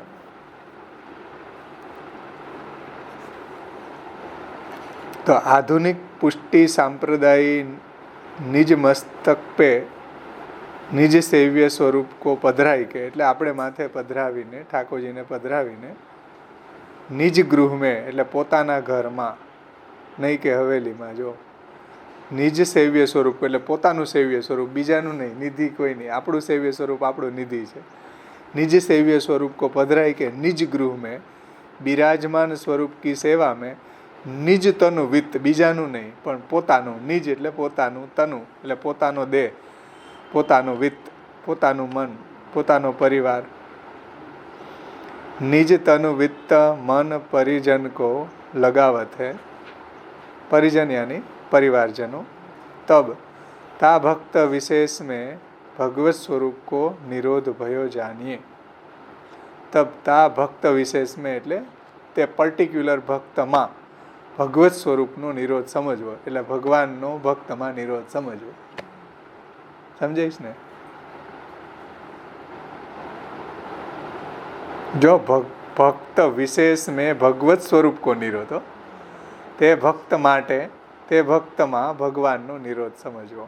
કારણ કે ભગવાન એના ઘરમાં એની સેવા લેવા માટે પધાર્યા, એટલા માટે. એટલે આ બધા શબ્દો મૂક્યા. નિજ સેવ્ય સ્વરૂપ, નિજ ગૃહમાં, પછી નિજ તનુ વિત્ત જાથી, નિજ પરિવારજનો સાથે સેવા કરી રહ્યો છે, ત્યારે ભગવાન ભક્તમાં નિવૃત્ત થઈ જાય છે. ભગવાન છે એ ભક્તની સેવા લેવા માટે એના ઘરમાં વૈકુંઠમાંથી પધાર્યા છે. એટલે કહે છે કે આધુનિક પુષ્ટિ સાંપ્રદાયિક જીવ છે એ બ્રહ્મ સંબંધ લઈને નિજ મસ્તક પે નિજ સેવ્ય સ્વરૂપ કો પધરાઈ કે નિજ ગૃહ में બિરાજમાન સ્વરૂપ की સેવા में નિજ તનુ વિત્ત મન પરિજન કો લગાવત है. એટલે પોતાનું તન, પોતાનું ધન, પોતાનું મન, પોતાના પરિવારજન, પોતાના ઘરમાં, પોતાના ઠાકોરજી, એમાં જ્યારે એ આ રીતે વિનિયોગ કરે, ભગવત સેવા કરે છે, તબ તા ભક્ત વિશેષ મેં ભગવત સ્વરૂપ કો નિરોધ ભયો જાનીએ. એટલે આનું નામ સાધન નિરોધ, કે આવા ભક્તમાં ભગવાનનો નિરોધ થયો.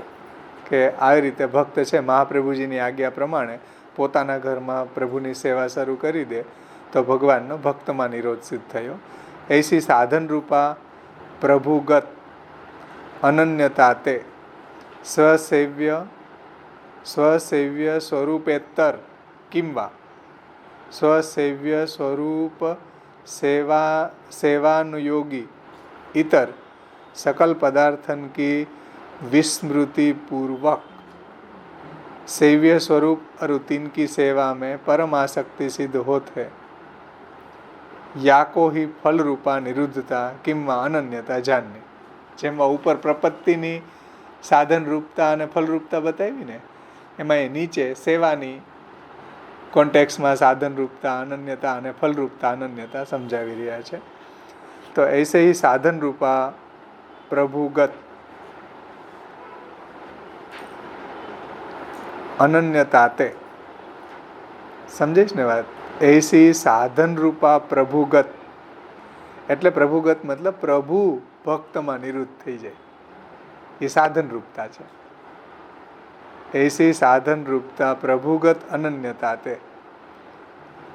તો આ સાધન રૂપ પ્રભુગત અનન્યતાનો મતલબ ઉપર જણાવ્યું ને, કે પ્રભુ આપણા ઘરે પધાર્યા, એ પ્રભુનો ભક્તમાં નિરોધ છે.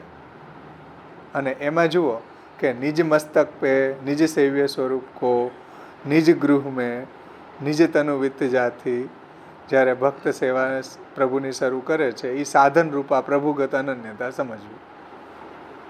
હવે જુઓ, એટલે જેમ ગોકુલની અંદર ઠાકોરજી પ્રગટા નંદ યશોદા માટે, બધા વ્રજવાસીઓ માટે, એવી રીતના આપણા ઘરમાં આપણો અને આપણા પરિવારજનનો ઉદ્ધાર કરવા માટે નિસાધન ફલાત્મા એમ પ્રાદુર્ભૂતોસ્તિ ગોકુલે, એની જેમ આપણા ઘરમાં પ્રગટ થયા છે. તે સાધનરૂપ અનન્યતા છે. હવે સ્વસેવ્ય સ્વરૂપેતર, ધ્યાનથી સમજો, સ્વસેવ્ય સ્વરૂપેતર એટલે આપણા સેવ્ય સ્વરૂપ સિવાયના સ્વરૂપો, જેમ મહારાજોના હવેલીના ઠાકોરજી છે કે બીજા કોઈના ઠાકોરજી છે, એ બધા ઠાકોરજીની વાત અહીં કરે છે કે સ્વસેવ્ય સ્વરૂપ ઇતર. ઇતર કોણ? આપણા ઠાકોરજી સિવાયના બીજા સ્વરૂપો. કિંવા સ્વસેવ્ય સ્વરૂપ સેવાનું યોગી ઇતર, એટલે કે સેવામાં ઉપયોગી આપણે જેની સેવા કરી રહ્યા છે એ સિવાય એમ. સ્વસેવ્ય સ્વરૂપ સેવાનુયોગી એટલે આપણું સેવ્ય સ્વરૂપ, મતલબ કે સેવામાં ઉપયોગી પદાર્થ સિવાયના પદાર્થોની વિસ્મૃતિ, જે નીચે આવી રહ્યું છે. સમજેશ ને? એટલે આપણા ઠાકોરજીમાં આપણી સ્વરૂપ નિષ્ઠા હોવી જોઈએ. બીજાના ઠાકોરજીના દર્શનનો તમે નિયમ ન લ્યો. હવેલીના ઠાકોરજીનો દર્શનનો મંગલાનો નિયમ તમે નહીં લ્યો, આપણા ઠાકોરજીની સેવા કરવાનો નિયમ લ્યો, એવું અહીંયા તાત્પર્ય છે. એટલે આવા શબ્દો મૂક્યા. જો સ્વસેવ્ય સ્વરૂપેતર મતલબ આપણા ઠાકોરજી સિવાયના જે બી ઠાકોરજી છે એ ઠાકોરજી જ છે, પણ એના માટે છે. આપણે એને દર્શન કરવાનો નિયમ ન લઈ શકાય. આપણા માથે બિરાજતા ઠાકોરજીનું આપણે દર્શન કરવું જોઈએ. તમે કોઈની સ્ત્રીને રોજ જોવા જાઓ તો શું મતલબ થાય? કોઈની ઘરે જાઓ કે ભાઈ તમારી સ્ત્રીના દર્શન કરવા દો ને, રોજ જાઓ તો શું થાય? કંઈક થાય ને. એમ બીજાના સેવ્ય સ્વરૂપના દર્શનનો નિયમ ન લઈ શકાય, જેમ બીજાની સ્ત્રીને રોજ જોવાનો નિયમ ન લઈ શકાય એમ. કિંવા સ્વસેવ્ય સ્વરૂપ સેવાનુયોગી એટલે આપણે માથે બિરાજતું આપણું સેવ્ય સ્વરૂપ ઇતર સકલ પદાર્થન કી વિસ્મૃતિ, મતલબ કે આપણે માથે બિરાજતા સેવ્ય સ્વરૂપની જ એમાં જ આપણી તન્મયતા, એના સિવાયના પદાર્થોની આપણને વિસ્મૃતિ થવી, એનું નામ પલ નિરોધ છે. સમજે છે ને? પ્રપંચ વિસ્મૃતિપૂર્વક ભગવદ આસક્તિ એ નિરોધ છે. એ વાત અહીંયા સમજાવી. શબ્દો થોડાક કોમ્પ્લિકેટેડ છે, એટલે આપણે ત્યાં એવી સ્વરૂપ નિષ્ઠાવાળા ભગવદીઓના પ્રસંગો આવે છે કે ઘણાની જે સ્વરૂપ નિષ્ઠા હતી એ ગોવર્ધનનાથજીની અંદર હતી. તો લાલનમાં એને ગોવર્ધનનાથજીના દર્શન થતા. શ્રીનાથજીની અંદર સેવા કરવા માટે કોઈ બાલક ગયા તો એની ગોકુલચંદ્રમાજીમાં એવી આસક્તિ હતી કે વેણુજી ધરાવતા હતા, તો ગોકુલચંદ્રમાજી આમ વેણુજી ધરાવે, શ્રીનાથજીને આમ વેણુ ન ધરે, શ્રીનાથજીનો હસ્ત જ આમ નથી. તો શ્રીનાથજીએ ગોકુલચંદ્રમાજીનું સ્વરૂપ ધારણ કરીને વેણુ ધારણ કરી લીધા. એ શું છે? એની સ્વરૂપ નિષ્ઠા. એટલે ડોકરી કે લાલન છે શિયાળામાં ઠૂઠવાઈ ગયા છે ઠંડીના, તો ઠાકોરજી મદન મોહનજી બની ગયા. કેમ? સ્વરૂપ નિષ્ઠા એની. કોઈ દી જોયા જ નહોતા. બિચારી નાની હતી ત્યારથી જ ભગવત સેવામાં પરાયણ હતી ને ગુસાઈજીને પૂછ્યું કે અવાજ ઠાકોરજી હોય? તો કે અવાજ હોય. કોઈ દી સ્વરૂપ જિંદગીમાં જોયા જ નહોતા. એના ઠાકોરજી મદન મોહનજી હતા એવા સ્વરૂપ હોય. હવે કોઈ વૈષ્ણવને આવ્યો શિયાળાના દિવસોમાં તો લાલન પધરાવીને આવ્યો, તો ડોકરીને એમ થયું કે આવા લાલન તૂટ્યું કેમ વારી ગયા, હાથ પગ શીકડાઈ ગયા, તો એને માલિશ કરી ગરમ સામગ્રી ધરી, તો ઠાકોરજીએ મદન મોહનજીનું સ્વરૂપ ધારણ કર્યું. શું? શા માટે? સ્વરૂપ નિષ્ઠા. આનું નામ સ્વરૂપ નિષ્ઠા કહેવાય કે ભાઈ એટલી એના ઠાકોરજીની અંદર સ્વરૂપ નિષ્ઠા એને હતી એમ. એ વાત અહીંયા કહે છે કે ભાઈ આપણા ઠાકોરજીમાં આપણી નિષ્ઠા હોવી જોઈએ, બીજાના ઠાકોરજીમાં ન હોવી જોઈએ.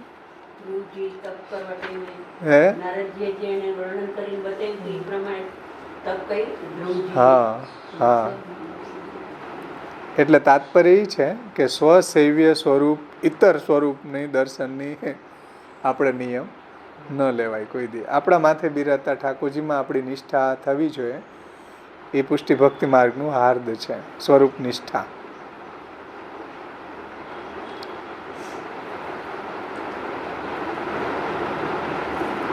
કિંવા સ્વસેવ્ય સ્વરૂપ સેવાનુયોગી મતલબ કે સેવામાં ઉપયોગી આપણે માથે બિરાજતા સ્વરૂપની અંદર બધાનો વિનિયોગ કરવો જોઈએ, એના સિવાયનો એટલે કે સ્વસેવ્ય સ્વસેવ્ય સ્વરૂપ સેવાનુયોગી ઇતર સકલ પદાર્થન કી વિસ્મૃતિ. મતલબ કે સેવ્ય સ્વરૂપની સેવામાં આવતા જે પદાર્થો છે એ સિવાયના પદાર્થોની વિસ્મૃતિ એટલે કે પ્રપંચ વિસ્મૃતિ પૂર્વક सेव्य स्वरूप अरु तीन की सेवा में परम आसक्ति सिद्ध होत है और याही को फल रूप निरुद्धता किंवा अनन्यता जानिए. આનું નામ જ ફલ રૂપ નિરોધ અથવા ફલ રૂપ અનન્યતા. જે ઓલી ઉપર હતી એ સાધન રૂપ અનન્યતા હતી.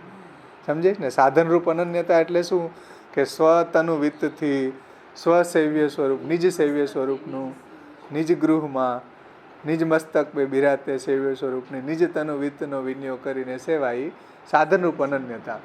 અને ઈ સ્વરૂપની સેવા કરતાં કરતાં જ્યારે આપણે પ્રપંચને ભૂલી જઈએ અને ભગવાનમાં જેવા આસક્ત થઈ જાય તો એ ફલરૂપ અનન્યતા સમજવી જોઈએ. તાસો યથા યથ પ્રપત્તિ માર્ગી અરુ ભક્તિ માર્ગી સાધન રૂપા અરુ તા કરી સાધ્ય યાને કે ફલરૂપા અનન્યતા કે બિના યા માર્ગ મેં કચ્છું સિદ્ધ હોત નહીં. જો આ રીતે આ ડિસિપ્લિનથી સાધનરૂપ અનન્યતા અને ફલરૂપ અનન્યતા પ્રપત્તિ માર્ગ હોય કે ભક્તિ માર્ગ હોય આ રીતે જો સિદ્ધ થાય તો એ સિદ્ધ થઈ, બાકી કાંઈ સિદ્ધ ન થાય. શૂન્ય મદહ શૂન્યમિદમ શૂન્ય શૂન્ય મુદચ્યતે શૂન્ય શૂન્ય માદાય શૂન્યમેવા વસિષ્યતે. કાંઈ ન વધે ચલે. શૂન્યમાંથી શૂન્ય કાઢો તો શૂન્ય જ વધે. એવી રીતના અહીંયા જો આ રીતે સાધનરૂપ અનન્યતા અને ફલરૂપ અનન્યતા પ્રપત્તિ માર્ગ હોય કે ભક્તિ માર્ગ હોય કે કથા પક્ષ હોય કે સેવા પક્ષ હોય કે શરણાગતિ હોય, આ જ રીતે એની ડિસિપ્લિન છે. આ રીતે મહાપ્રભુજીનો સિદ્ધાંત છે. આ સિવાય જો કોઈ આ સંપ્રદાયની અંદર કરતું હોય તો એનું કંઈ ફલ ન મળે. એ વાત અહીંયા ટીકાકાર સમજાવે છે. આટલું કોમ્પ્લિકેશન છે અને આટલું સરળય છે. જો આપણે જીવનમાં આચરણમાં મૂકવું હોય નિષ્ઠાથી તો એટલું સરળય છે, અને ન મૂકવું હોય તો આજની જે ધસમસતો પ્રવાહ છે એની અંદર આ બહુ ટફ પણ છે. તાસો યથા યથ પ્રપત્તિ માર્ગી અરુ ભક્તિ માર્ગી સાધન રૂપા અરુ તા કરી સાધ્ય યાને કે ફલ રૂપા અનન્યતા કે બિના યા માર્ગ મેં કચ્છું સિદ્ધ હોત નહીં. જો આવી અનન્યતા ન હોય, સાધન રૂપા અનન્યતા અને ફલ રૂપા અનન્યતા જો સિદ્ધ ન થઈ તો કાંઈ સિદ્ધ ન થાય. 50 વર્ષ વયા જાય તોય પ્રેમ ન થાય. સેવા કરી કરીને હાથ ખાસા કરી કરીને સ્કિન ડિસીઝ થઈ જાય તોય પ્રેમ ન થાય. આ રીતે કોઈ જીવે મહાપ્રભુજીની ડિસિપ્લિન પ્રમાણે તો જ ભગવાનમાં એને સ્નેહ સાધન નિરોધ અને ફલ નિરોધ સિદ્ધ થાય. એટલે કે સાધનરૂપ અનન્યતા અને ફલરૂપ અનન્યતા સિદ્ધ થાય, નહીંતર ન થાય. પ્રભુન કો અનન્ય બનાવે તે जीव हूँ अनन्य बनी सकत है. ऐसो पुष्टि संप्रदाय को महात्म्य श्री महाप्रभु जी के प्रमेय बलते प्रगट है. ध्यान थी समझो आ बात કે પ્રભુન કો અનન્ય બનાવે તે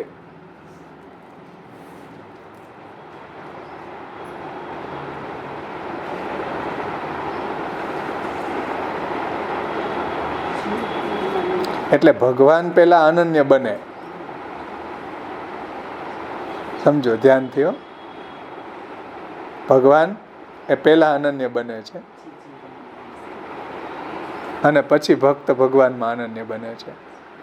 તો પ્રભુ કો અનન્ય બનાવે તે જીવ હું અનન્ય બની શકત હે. મતલબ કે પ્રભુ આપણા ઘરમાં વૈકુંઠ છોડીને બધું છોડીને પ્રભુ આપણામાં નિરુદ્ધ થયા ને, પ્રભુ આપણામાં અનન્ય બન્યા કે મને કાંઈ નથી યાદ, ભક્ત જ યાદ છે. કીર્તનમાં આવે કે રહ્યો પી મેરે હી મહલ અનંત ન જઈયો, સૈયા સામગ્રી આભૂષણ સબવિધ રાખુંગી પહલ, જોઈ જોઈ કરોંગી સોઈ સોઈ કરોંગી ટહલ, ચતુર વિહારી પિયા કી રાવરી યહી સહલ. કે એવો અનન્ય થઈ ગયા ભગવાન કે એના ઘર છોડીને ક્યાંય ન જાય. તો આ શું છે? ભગવાનનો ભક્તમાં નિરોધ છે. ભગવાનની ભક્તમાં અનન્યતા છે. ભગવાનની ભક્તમાં અનન્યતા એટલે ભગવાન વૈકુંઠને ભૂલી જાય ભક્તના માટે. આ ભગવાનની અનન્યતા છે. અને ભક્ત જ્યારે બધું પ્રપંચને ભૂલીને ભગવાનમાં નિષ્ઠ થઈ જાય એ ભક્તની અનન્યતા છે. એટલે આપણા ઘરમાં આપણા ઠાકોરજી પધાર્યા એ ભગવાનની અનન્યતા છે આપણામાં. કે ભાઈ આટલા બધા ભક્તોમાં આપણને કેમ ચૂઝ કર્યા, આપણા ઘરમાં કેમ પધાર્યા, આટલા મોટા વૈકુંઠની અંદર કેટલા કેટલા ભક્તો હોય છે. આપણાથી તો બહુ લેટેસ્ટ ભક્તો હોય છે, બહુ લેટેસ્ટ મોડેલ હોય છે. આપણા જેવાને કેમ પસંદ કર્યા? કંઈક તો અનન્ય થયા ને પ્રભુ આપણામાં એમ. તો એ ભગવાનની ભક્તમાં અનન્યતા છે.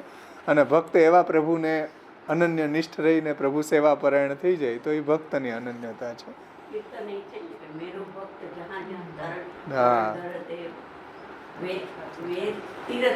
હા, એ ત્યાં તીર્થ બની જાય છે. હા, તો એ ભગવાનની ભક્તમાં અનન્યતા છે કે પ્રભુ કો અનન્ય બનાવે તે જીવ હું અનન્ય બની શકત હૈ. ऐसो पुष्टि संप्रदाय को महात्म्य श्री महाप्रभुजी के प्रमेय बलते प्रगट है. અને એટલે જ જુઓ મહાપ્રભુજી વકાલત કરે છે વચ્ચે રહીને કે ભાઈ કૃષ્ણાશ્રય ઇદમ સ્તોત્રમ યહ પઠેત કૃષ્ણ સન્નિધો તસ્યાશ્રયો ભવેત કૃષ્ણ ઇતિ શ્રી વલ્લભો બ્રવીત. ઠાકોરજીને સમજાવી દે મહાપ્રભુજી કે તમે આનો આશ્રય બનજો. જીવને સમજાવી દીધું તું અન્ય આશ્રય નહીં કરતો, કાલ કર્મ સ્વભાવ પ્રકૃતિ અન્ય દેવી દેવતાનો આશ્રય નહીં કરીને પ્રભુનો અનન્ય આશ્રય બનજે તો ઠાકોરજી તારો આશ્રય સ્થાન થશે. એટલે બે પાર્ટીને મહાપ્રભુજી સમજાવી દે. ઠાકોરજીને સમજાવી દે અને જીવને સમજાવી છે. બેયની વચ્ચે રહીને વકાલત કરી રહ્યા છે. જો આ રીતે આપણે પણ મહાપ્રભુજીમાં અનન્ય નિષ્ઠા રાખીને પ્રભુને શરણે જાય તો પ્રભુ પણ આપણને એ રીતે ફલદાન કરે છે. એનો આપણામાં નિરોધ સિદ્ધ થઈ જાય છે, આપણો એનામાં નિરોધ સિદ્ધ થઈ જાય છે. તો પ્રભુ કો અનન્ય બનાવે તે જીવ અનન્ય બની શકત હૈ. ऐसो पुष्टि संप्रदाय को महात्म्य श्री महाप्रभुजी के प्रमेय बलते प्रगट है. અને આવું આ સંપ્રદાયની અંદર મહાપ્રભુજીની કાનીથી મહાપ્રભુજીની કૃપાથી પ્રગટ છે. સો કાહે તે જો જીવ કે અનન્ય બની વેતે ભગવાન કો અનન્ય બનીવો સો તો મર્યાદા. એટલે જીવના અનન્ય બનવાથી પછી ભગવાન અનન્ય બને એ તો મર્યાદા કહેવાય. પણ ભગવાન પહેલા ભક્તમાં અનન્ય બને અને પછી ભક્ત ભગવાનમાં અનન્ય બને એનું નામ પુષ્ટિ. આના માટે બહુ સુંદર વાક્ય મહાપ્રભુજીનું છે. કૃષ્ણાધીના તું મર્યાદા સ્વાધીના તું પુષ્ટિ રૂચ્યતે. અહીંયા લખી લેજો બધે. કૃષ્ણાધીના તું મર્યાદા, કૃષ્ણાધીના તું મર્યાદા સ્વાધીના તું પુષ્ટિ રૂચ્યતે. મહાપ્રભુજીનું નિબંધનું વાક્ય છે. એ અહીંયા ટીકાકારે ટાંક્યું છે. કૃષ્ણાધીના તું મર્યાદા એટલે જીવ કૃષ્ણને અધીન થાય એ મર્યાદા. સ્વાધીના પુષ્ટિ રુચ્યતે, પુષ્ટિ ઉચ્યતે. સ્વાધીના પુષ્ટિ ઉચ્યતે. અને ભગવાન ભક્તને અધીન થાય એનું નામ પુષ્ટિ. ભક્તનું ભગવાનમાં અધીન થવું એ તો મર્યાદા, પણ ભગવાનનું ભગવાન ભક્તને અધીન થઈ જવું એનું નામ પુષ્ટિ.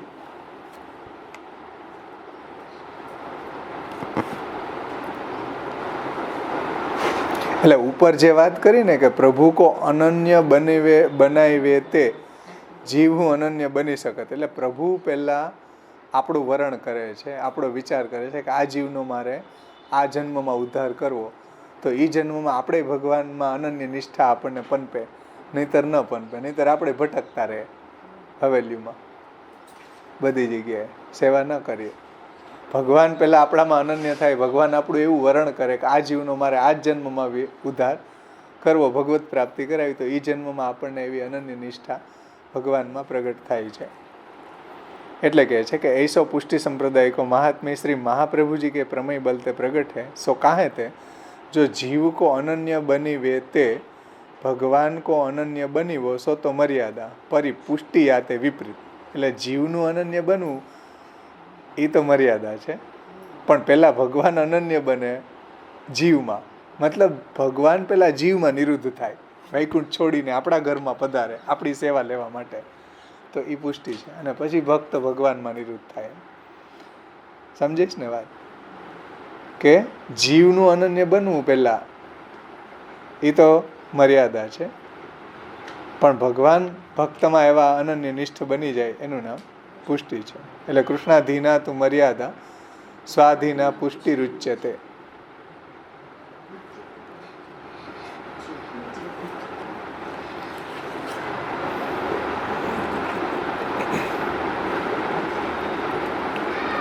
तासो निज सेव्य स्वरूप को छांडी के यत्र तत्र सर्वत्र भटकवे वारे को पुष्टि मार्ग के अनन्य फल के सौभाग्य सो वंचित जाननो. એટલે જે પોતાના ઠાકોરજી પોતાના સેવ્ય સ્વરૂપને છોડીને યત્ર તત્ર સર્વત્ર ભટકી રહ્યો છે, એ પુષ્ટિ ભક્તિ માર્ગની અંદર અનન્ય ફલનું સૌભાગ્ય એને ન મળે. कहूँ श्री महाप्रभु जी के इन शिक्षा श्लोकी के पद्यन के साक्षात श्री गोपीजन वल्लभ श्री कृष्ण द्वारा जोड़े गए 1.5 श्लोक अधिक मिलत है 100 श्लोक. એટલે શિક્ષા શ્લોકે અહીંયા સંપન્ન થઈ ગઈ. હવે શ્રી મહાપ્રભુજી જ્યાં કાશીની અંદર હનુમાન ઘાટ ઉપર બિરાજતા હતા ત્યાં ઠાકોરજી પ્રગટ થયા. ત્યારે શિક્ષા શ્લોકી પૂરી થઈ ત્યારે અને ઠાકોરજી આ 1.5 શ્લોક જેને કહેવાય એનઓસી મહાપ્રભુજી કહે છે એ મને મંજૂર છે.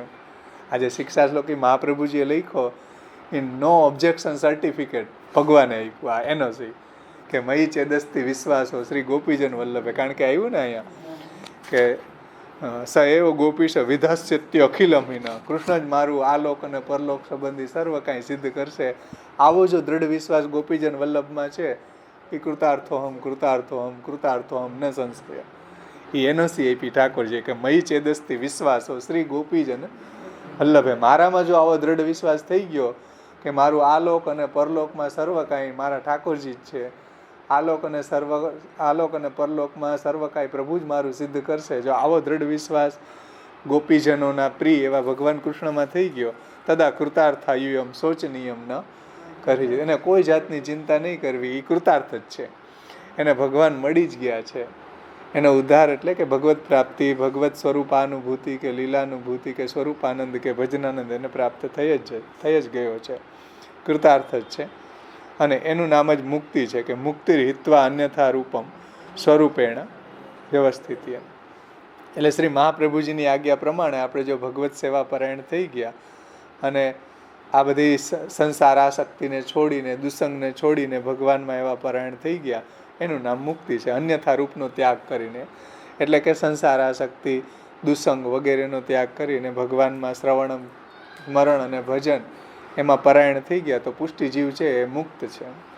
જેને મહાપ્રભુજી ચતુશ્લોકીમાં કહે છે કે સ્મરણમ ભજનં ચાપી ન ત્યાજ્યમ ઇતિમેમતી. ભગવાનની સેવા અને ભગવાનની કથામાં જે ભક્ત પરાયણ થઈ ગયો એ મુક્ત છે.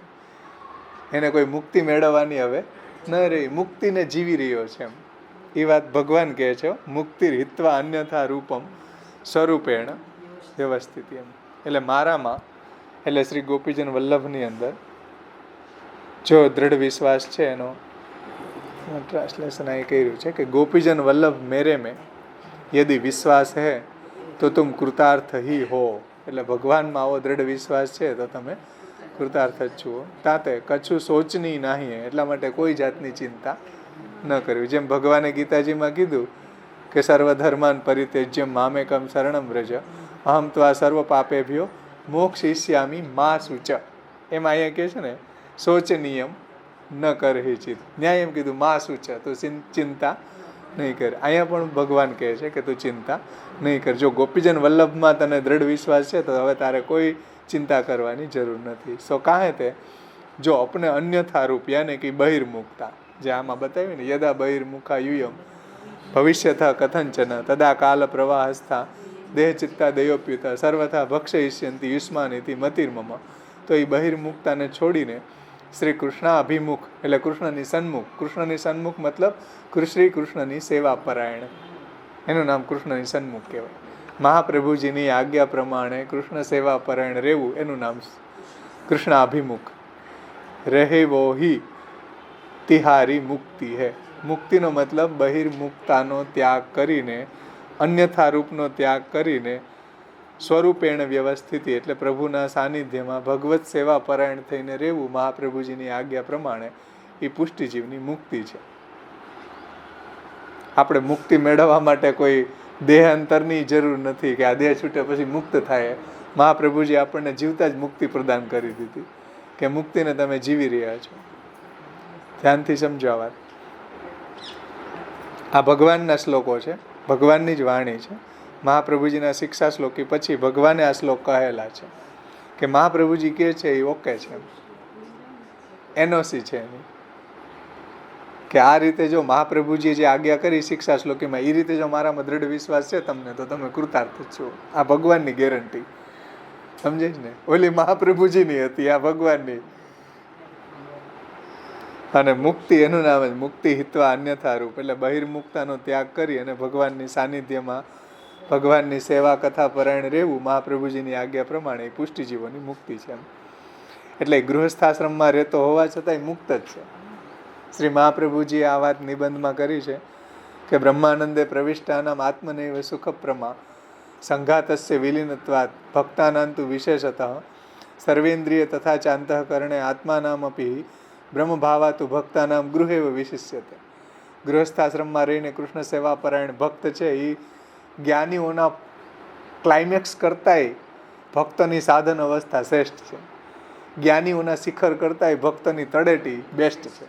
મહાપ્રભુજી એમ કહે છે ભક્તની તળેટી મુક્ત છે, કારણ કે ઓલો તો મુક્ત કેટલી બધી સાધના કરીને પછી થયો, ભક્ત તો તળેટીમાં રહીને મુક્તિને જીવી રહ્યો છે. મહાપ્રભુજી કહે કે સર્વેન્દ્રિય તથા ચાંતઃકરણે આત્મા નામ અપી બ્રહ્મ ભાવાતુ ભક્તાનામ ગૃહ એવ વિશિષ્ય. તે ગૃહમાં રહીને જો ભગવત સેવા કરતા પરાયણ ભક્ત છે તો જ્ઞાનીઓના ફલ કરતાં પણ ભક્તની સાધન અવસ્થા શ્રેષ્ઠ છે. એટલે મુક્તિને જીવી રહ્યો છે એમ ભગવાન પોતે અહીં કહે છે કે મુક્ત જ છે. મુક્તિ હિત્વા અન્યથા રૂપમ સ્વરૂપેણ વ્યવસ્થિતિ. આ એની મુક્તિ છે. ભક્તની મુક્તિ બીજી શું હોઈ શકે? સ્મરણમ ભજન ચાપી ન ત્યાજ્ય મિતિ મેં મતી. તો મુક્તિ આપણી સ્મરણ અને ભજન ક્યારેય ન છોડવા એ પુષ્ટિ ભક્તિ માર્ગને અંદર એ મુક્ત છે. મુક્તિને તો જીવી રહ્યો છે. યા તરેસો ગોસ્વામી દીક્ષિત આત્મજ શ્યામ મનોહર દ્વારા શિક્ષા શ્લોકી કી વ્યાખ્યાન સંપૂર્ણ ભઈ. આ રીતે શ્રી મહાપ્રભુજીનો અહીંયા શિક્ષા શ્લોકી સમાપન થયું અને એની ટીકા પણ સમાપન થઈ. અને સમગ્ર મહાપ્રભુજીના જે ગ્રંથો છે એનો સાર આ છે શિક્ષા શ્લોકી. કારણ કે લખ્યો લાસ્ટ બટ વન ગ્રંથ છે આ મહાપ્રભુજીનો શિક્ષા શ્લોકી. છેલ્લે એને કહેવાય વલ્લભનું વસિયતનામું વિલ કરતા ગઈ ને ઓલા આપણા બધા વડવાઓ એમ વિલ કરી દીધું મહાપ્રભુજી. આ બધાનો સાર છે. આટલું ગૂઢ રહસ્ય અહીંયા સમજાયું કે આટલું કોઈ સમજીને જો જીવનમાં ઉતારી લે તો બધા મહાપ્રભુજીના ગ્રંથોને એ જીવી શકે, આત્મસાત કરી શકે. એમ બધાય મહાપ્રભુજીના ગ્રંથોનું આ ગૂઢ રહસ્ય છે. અહીંયા સુધીમાં આપણો આ મહાપ્રભુજીની કૃપાથી સંપન્ન થાય છે ગ્રંથ. કોઈને કાંઈ પ્રશ્ન હોય તો પૂછો ભલે, નહીંતર પછી આપણે આનું પેપર ફરીથી હવે તમારે મને સમજાવવાનો શિક્ષા શ્લોકી પરસ્પર છે. મારે શ્રવણ ભક્તિ કરવાની, તમારે કીર્તન ભક્તિ કરવાની છે. યાદ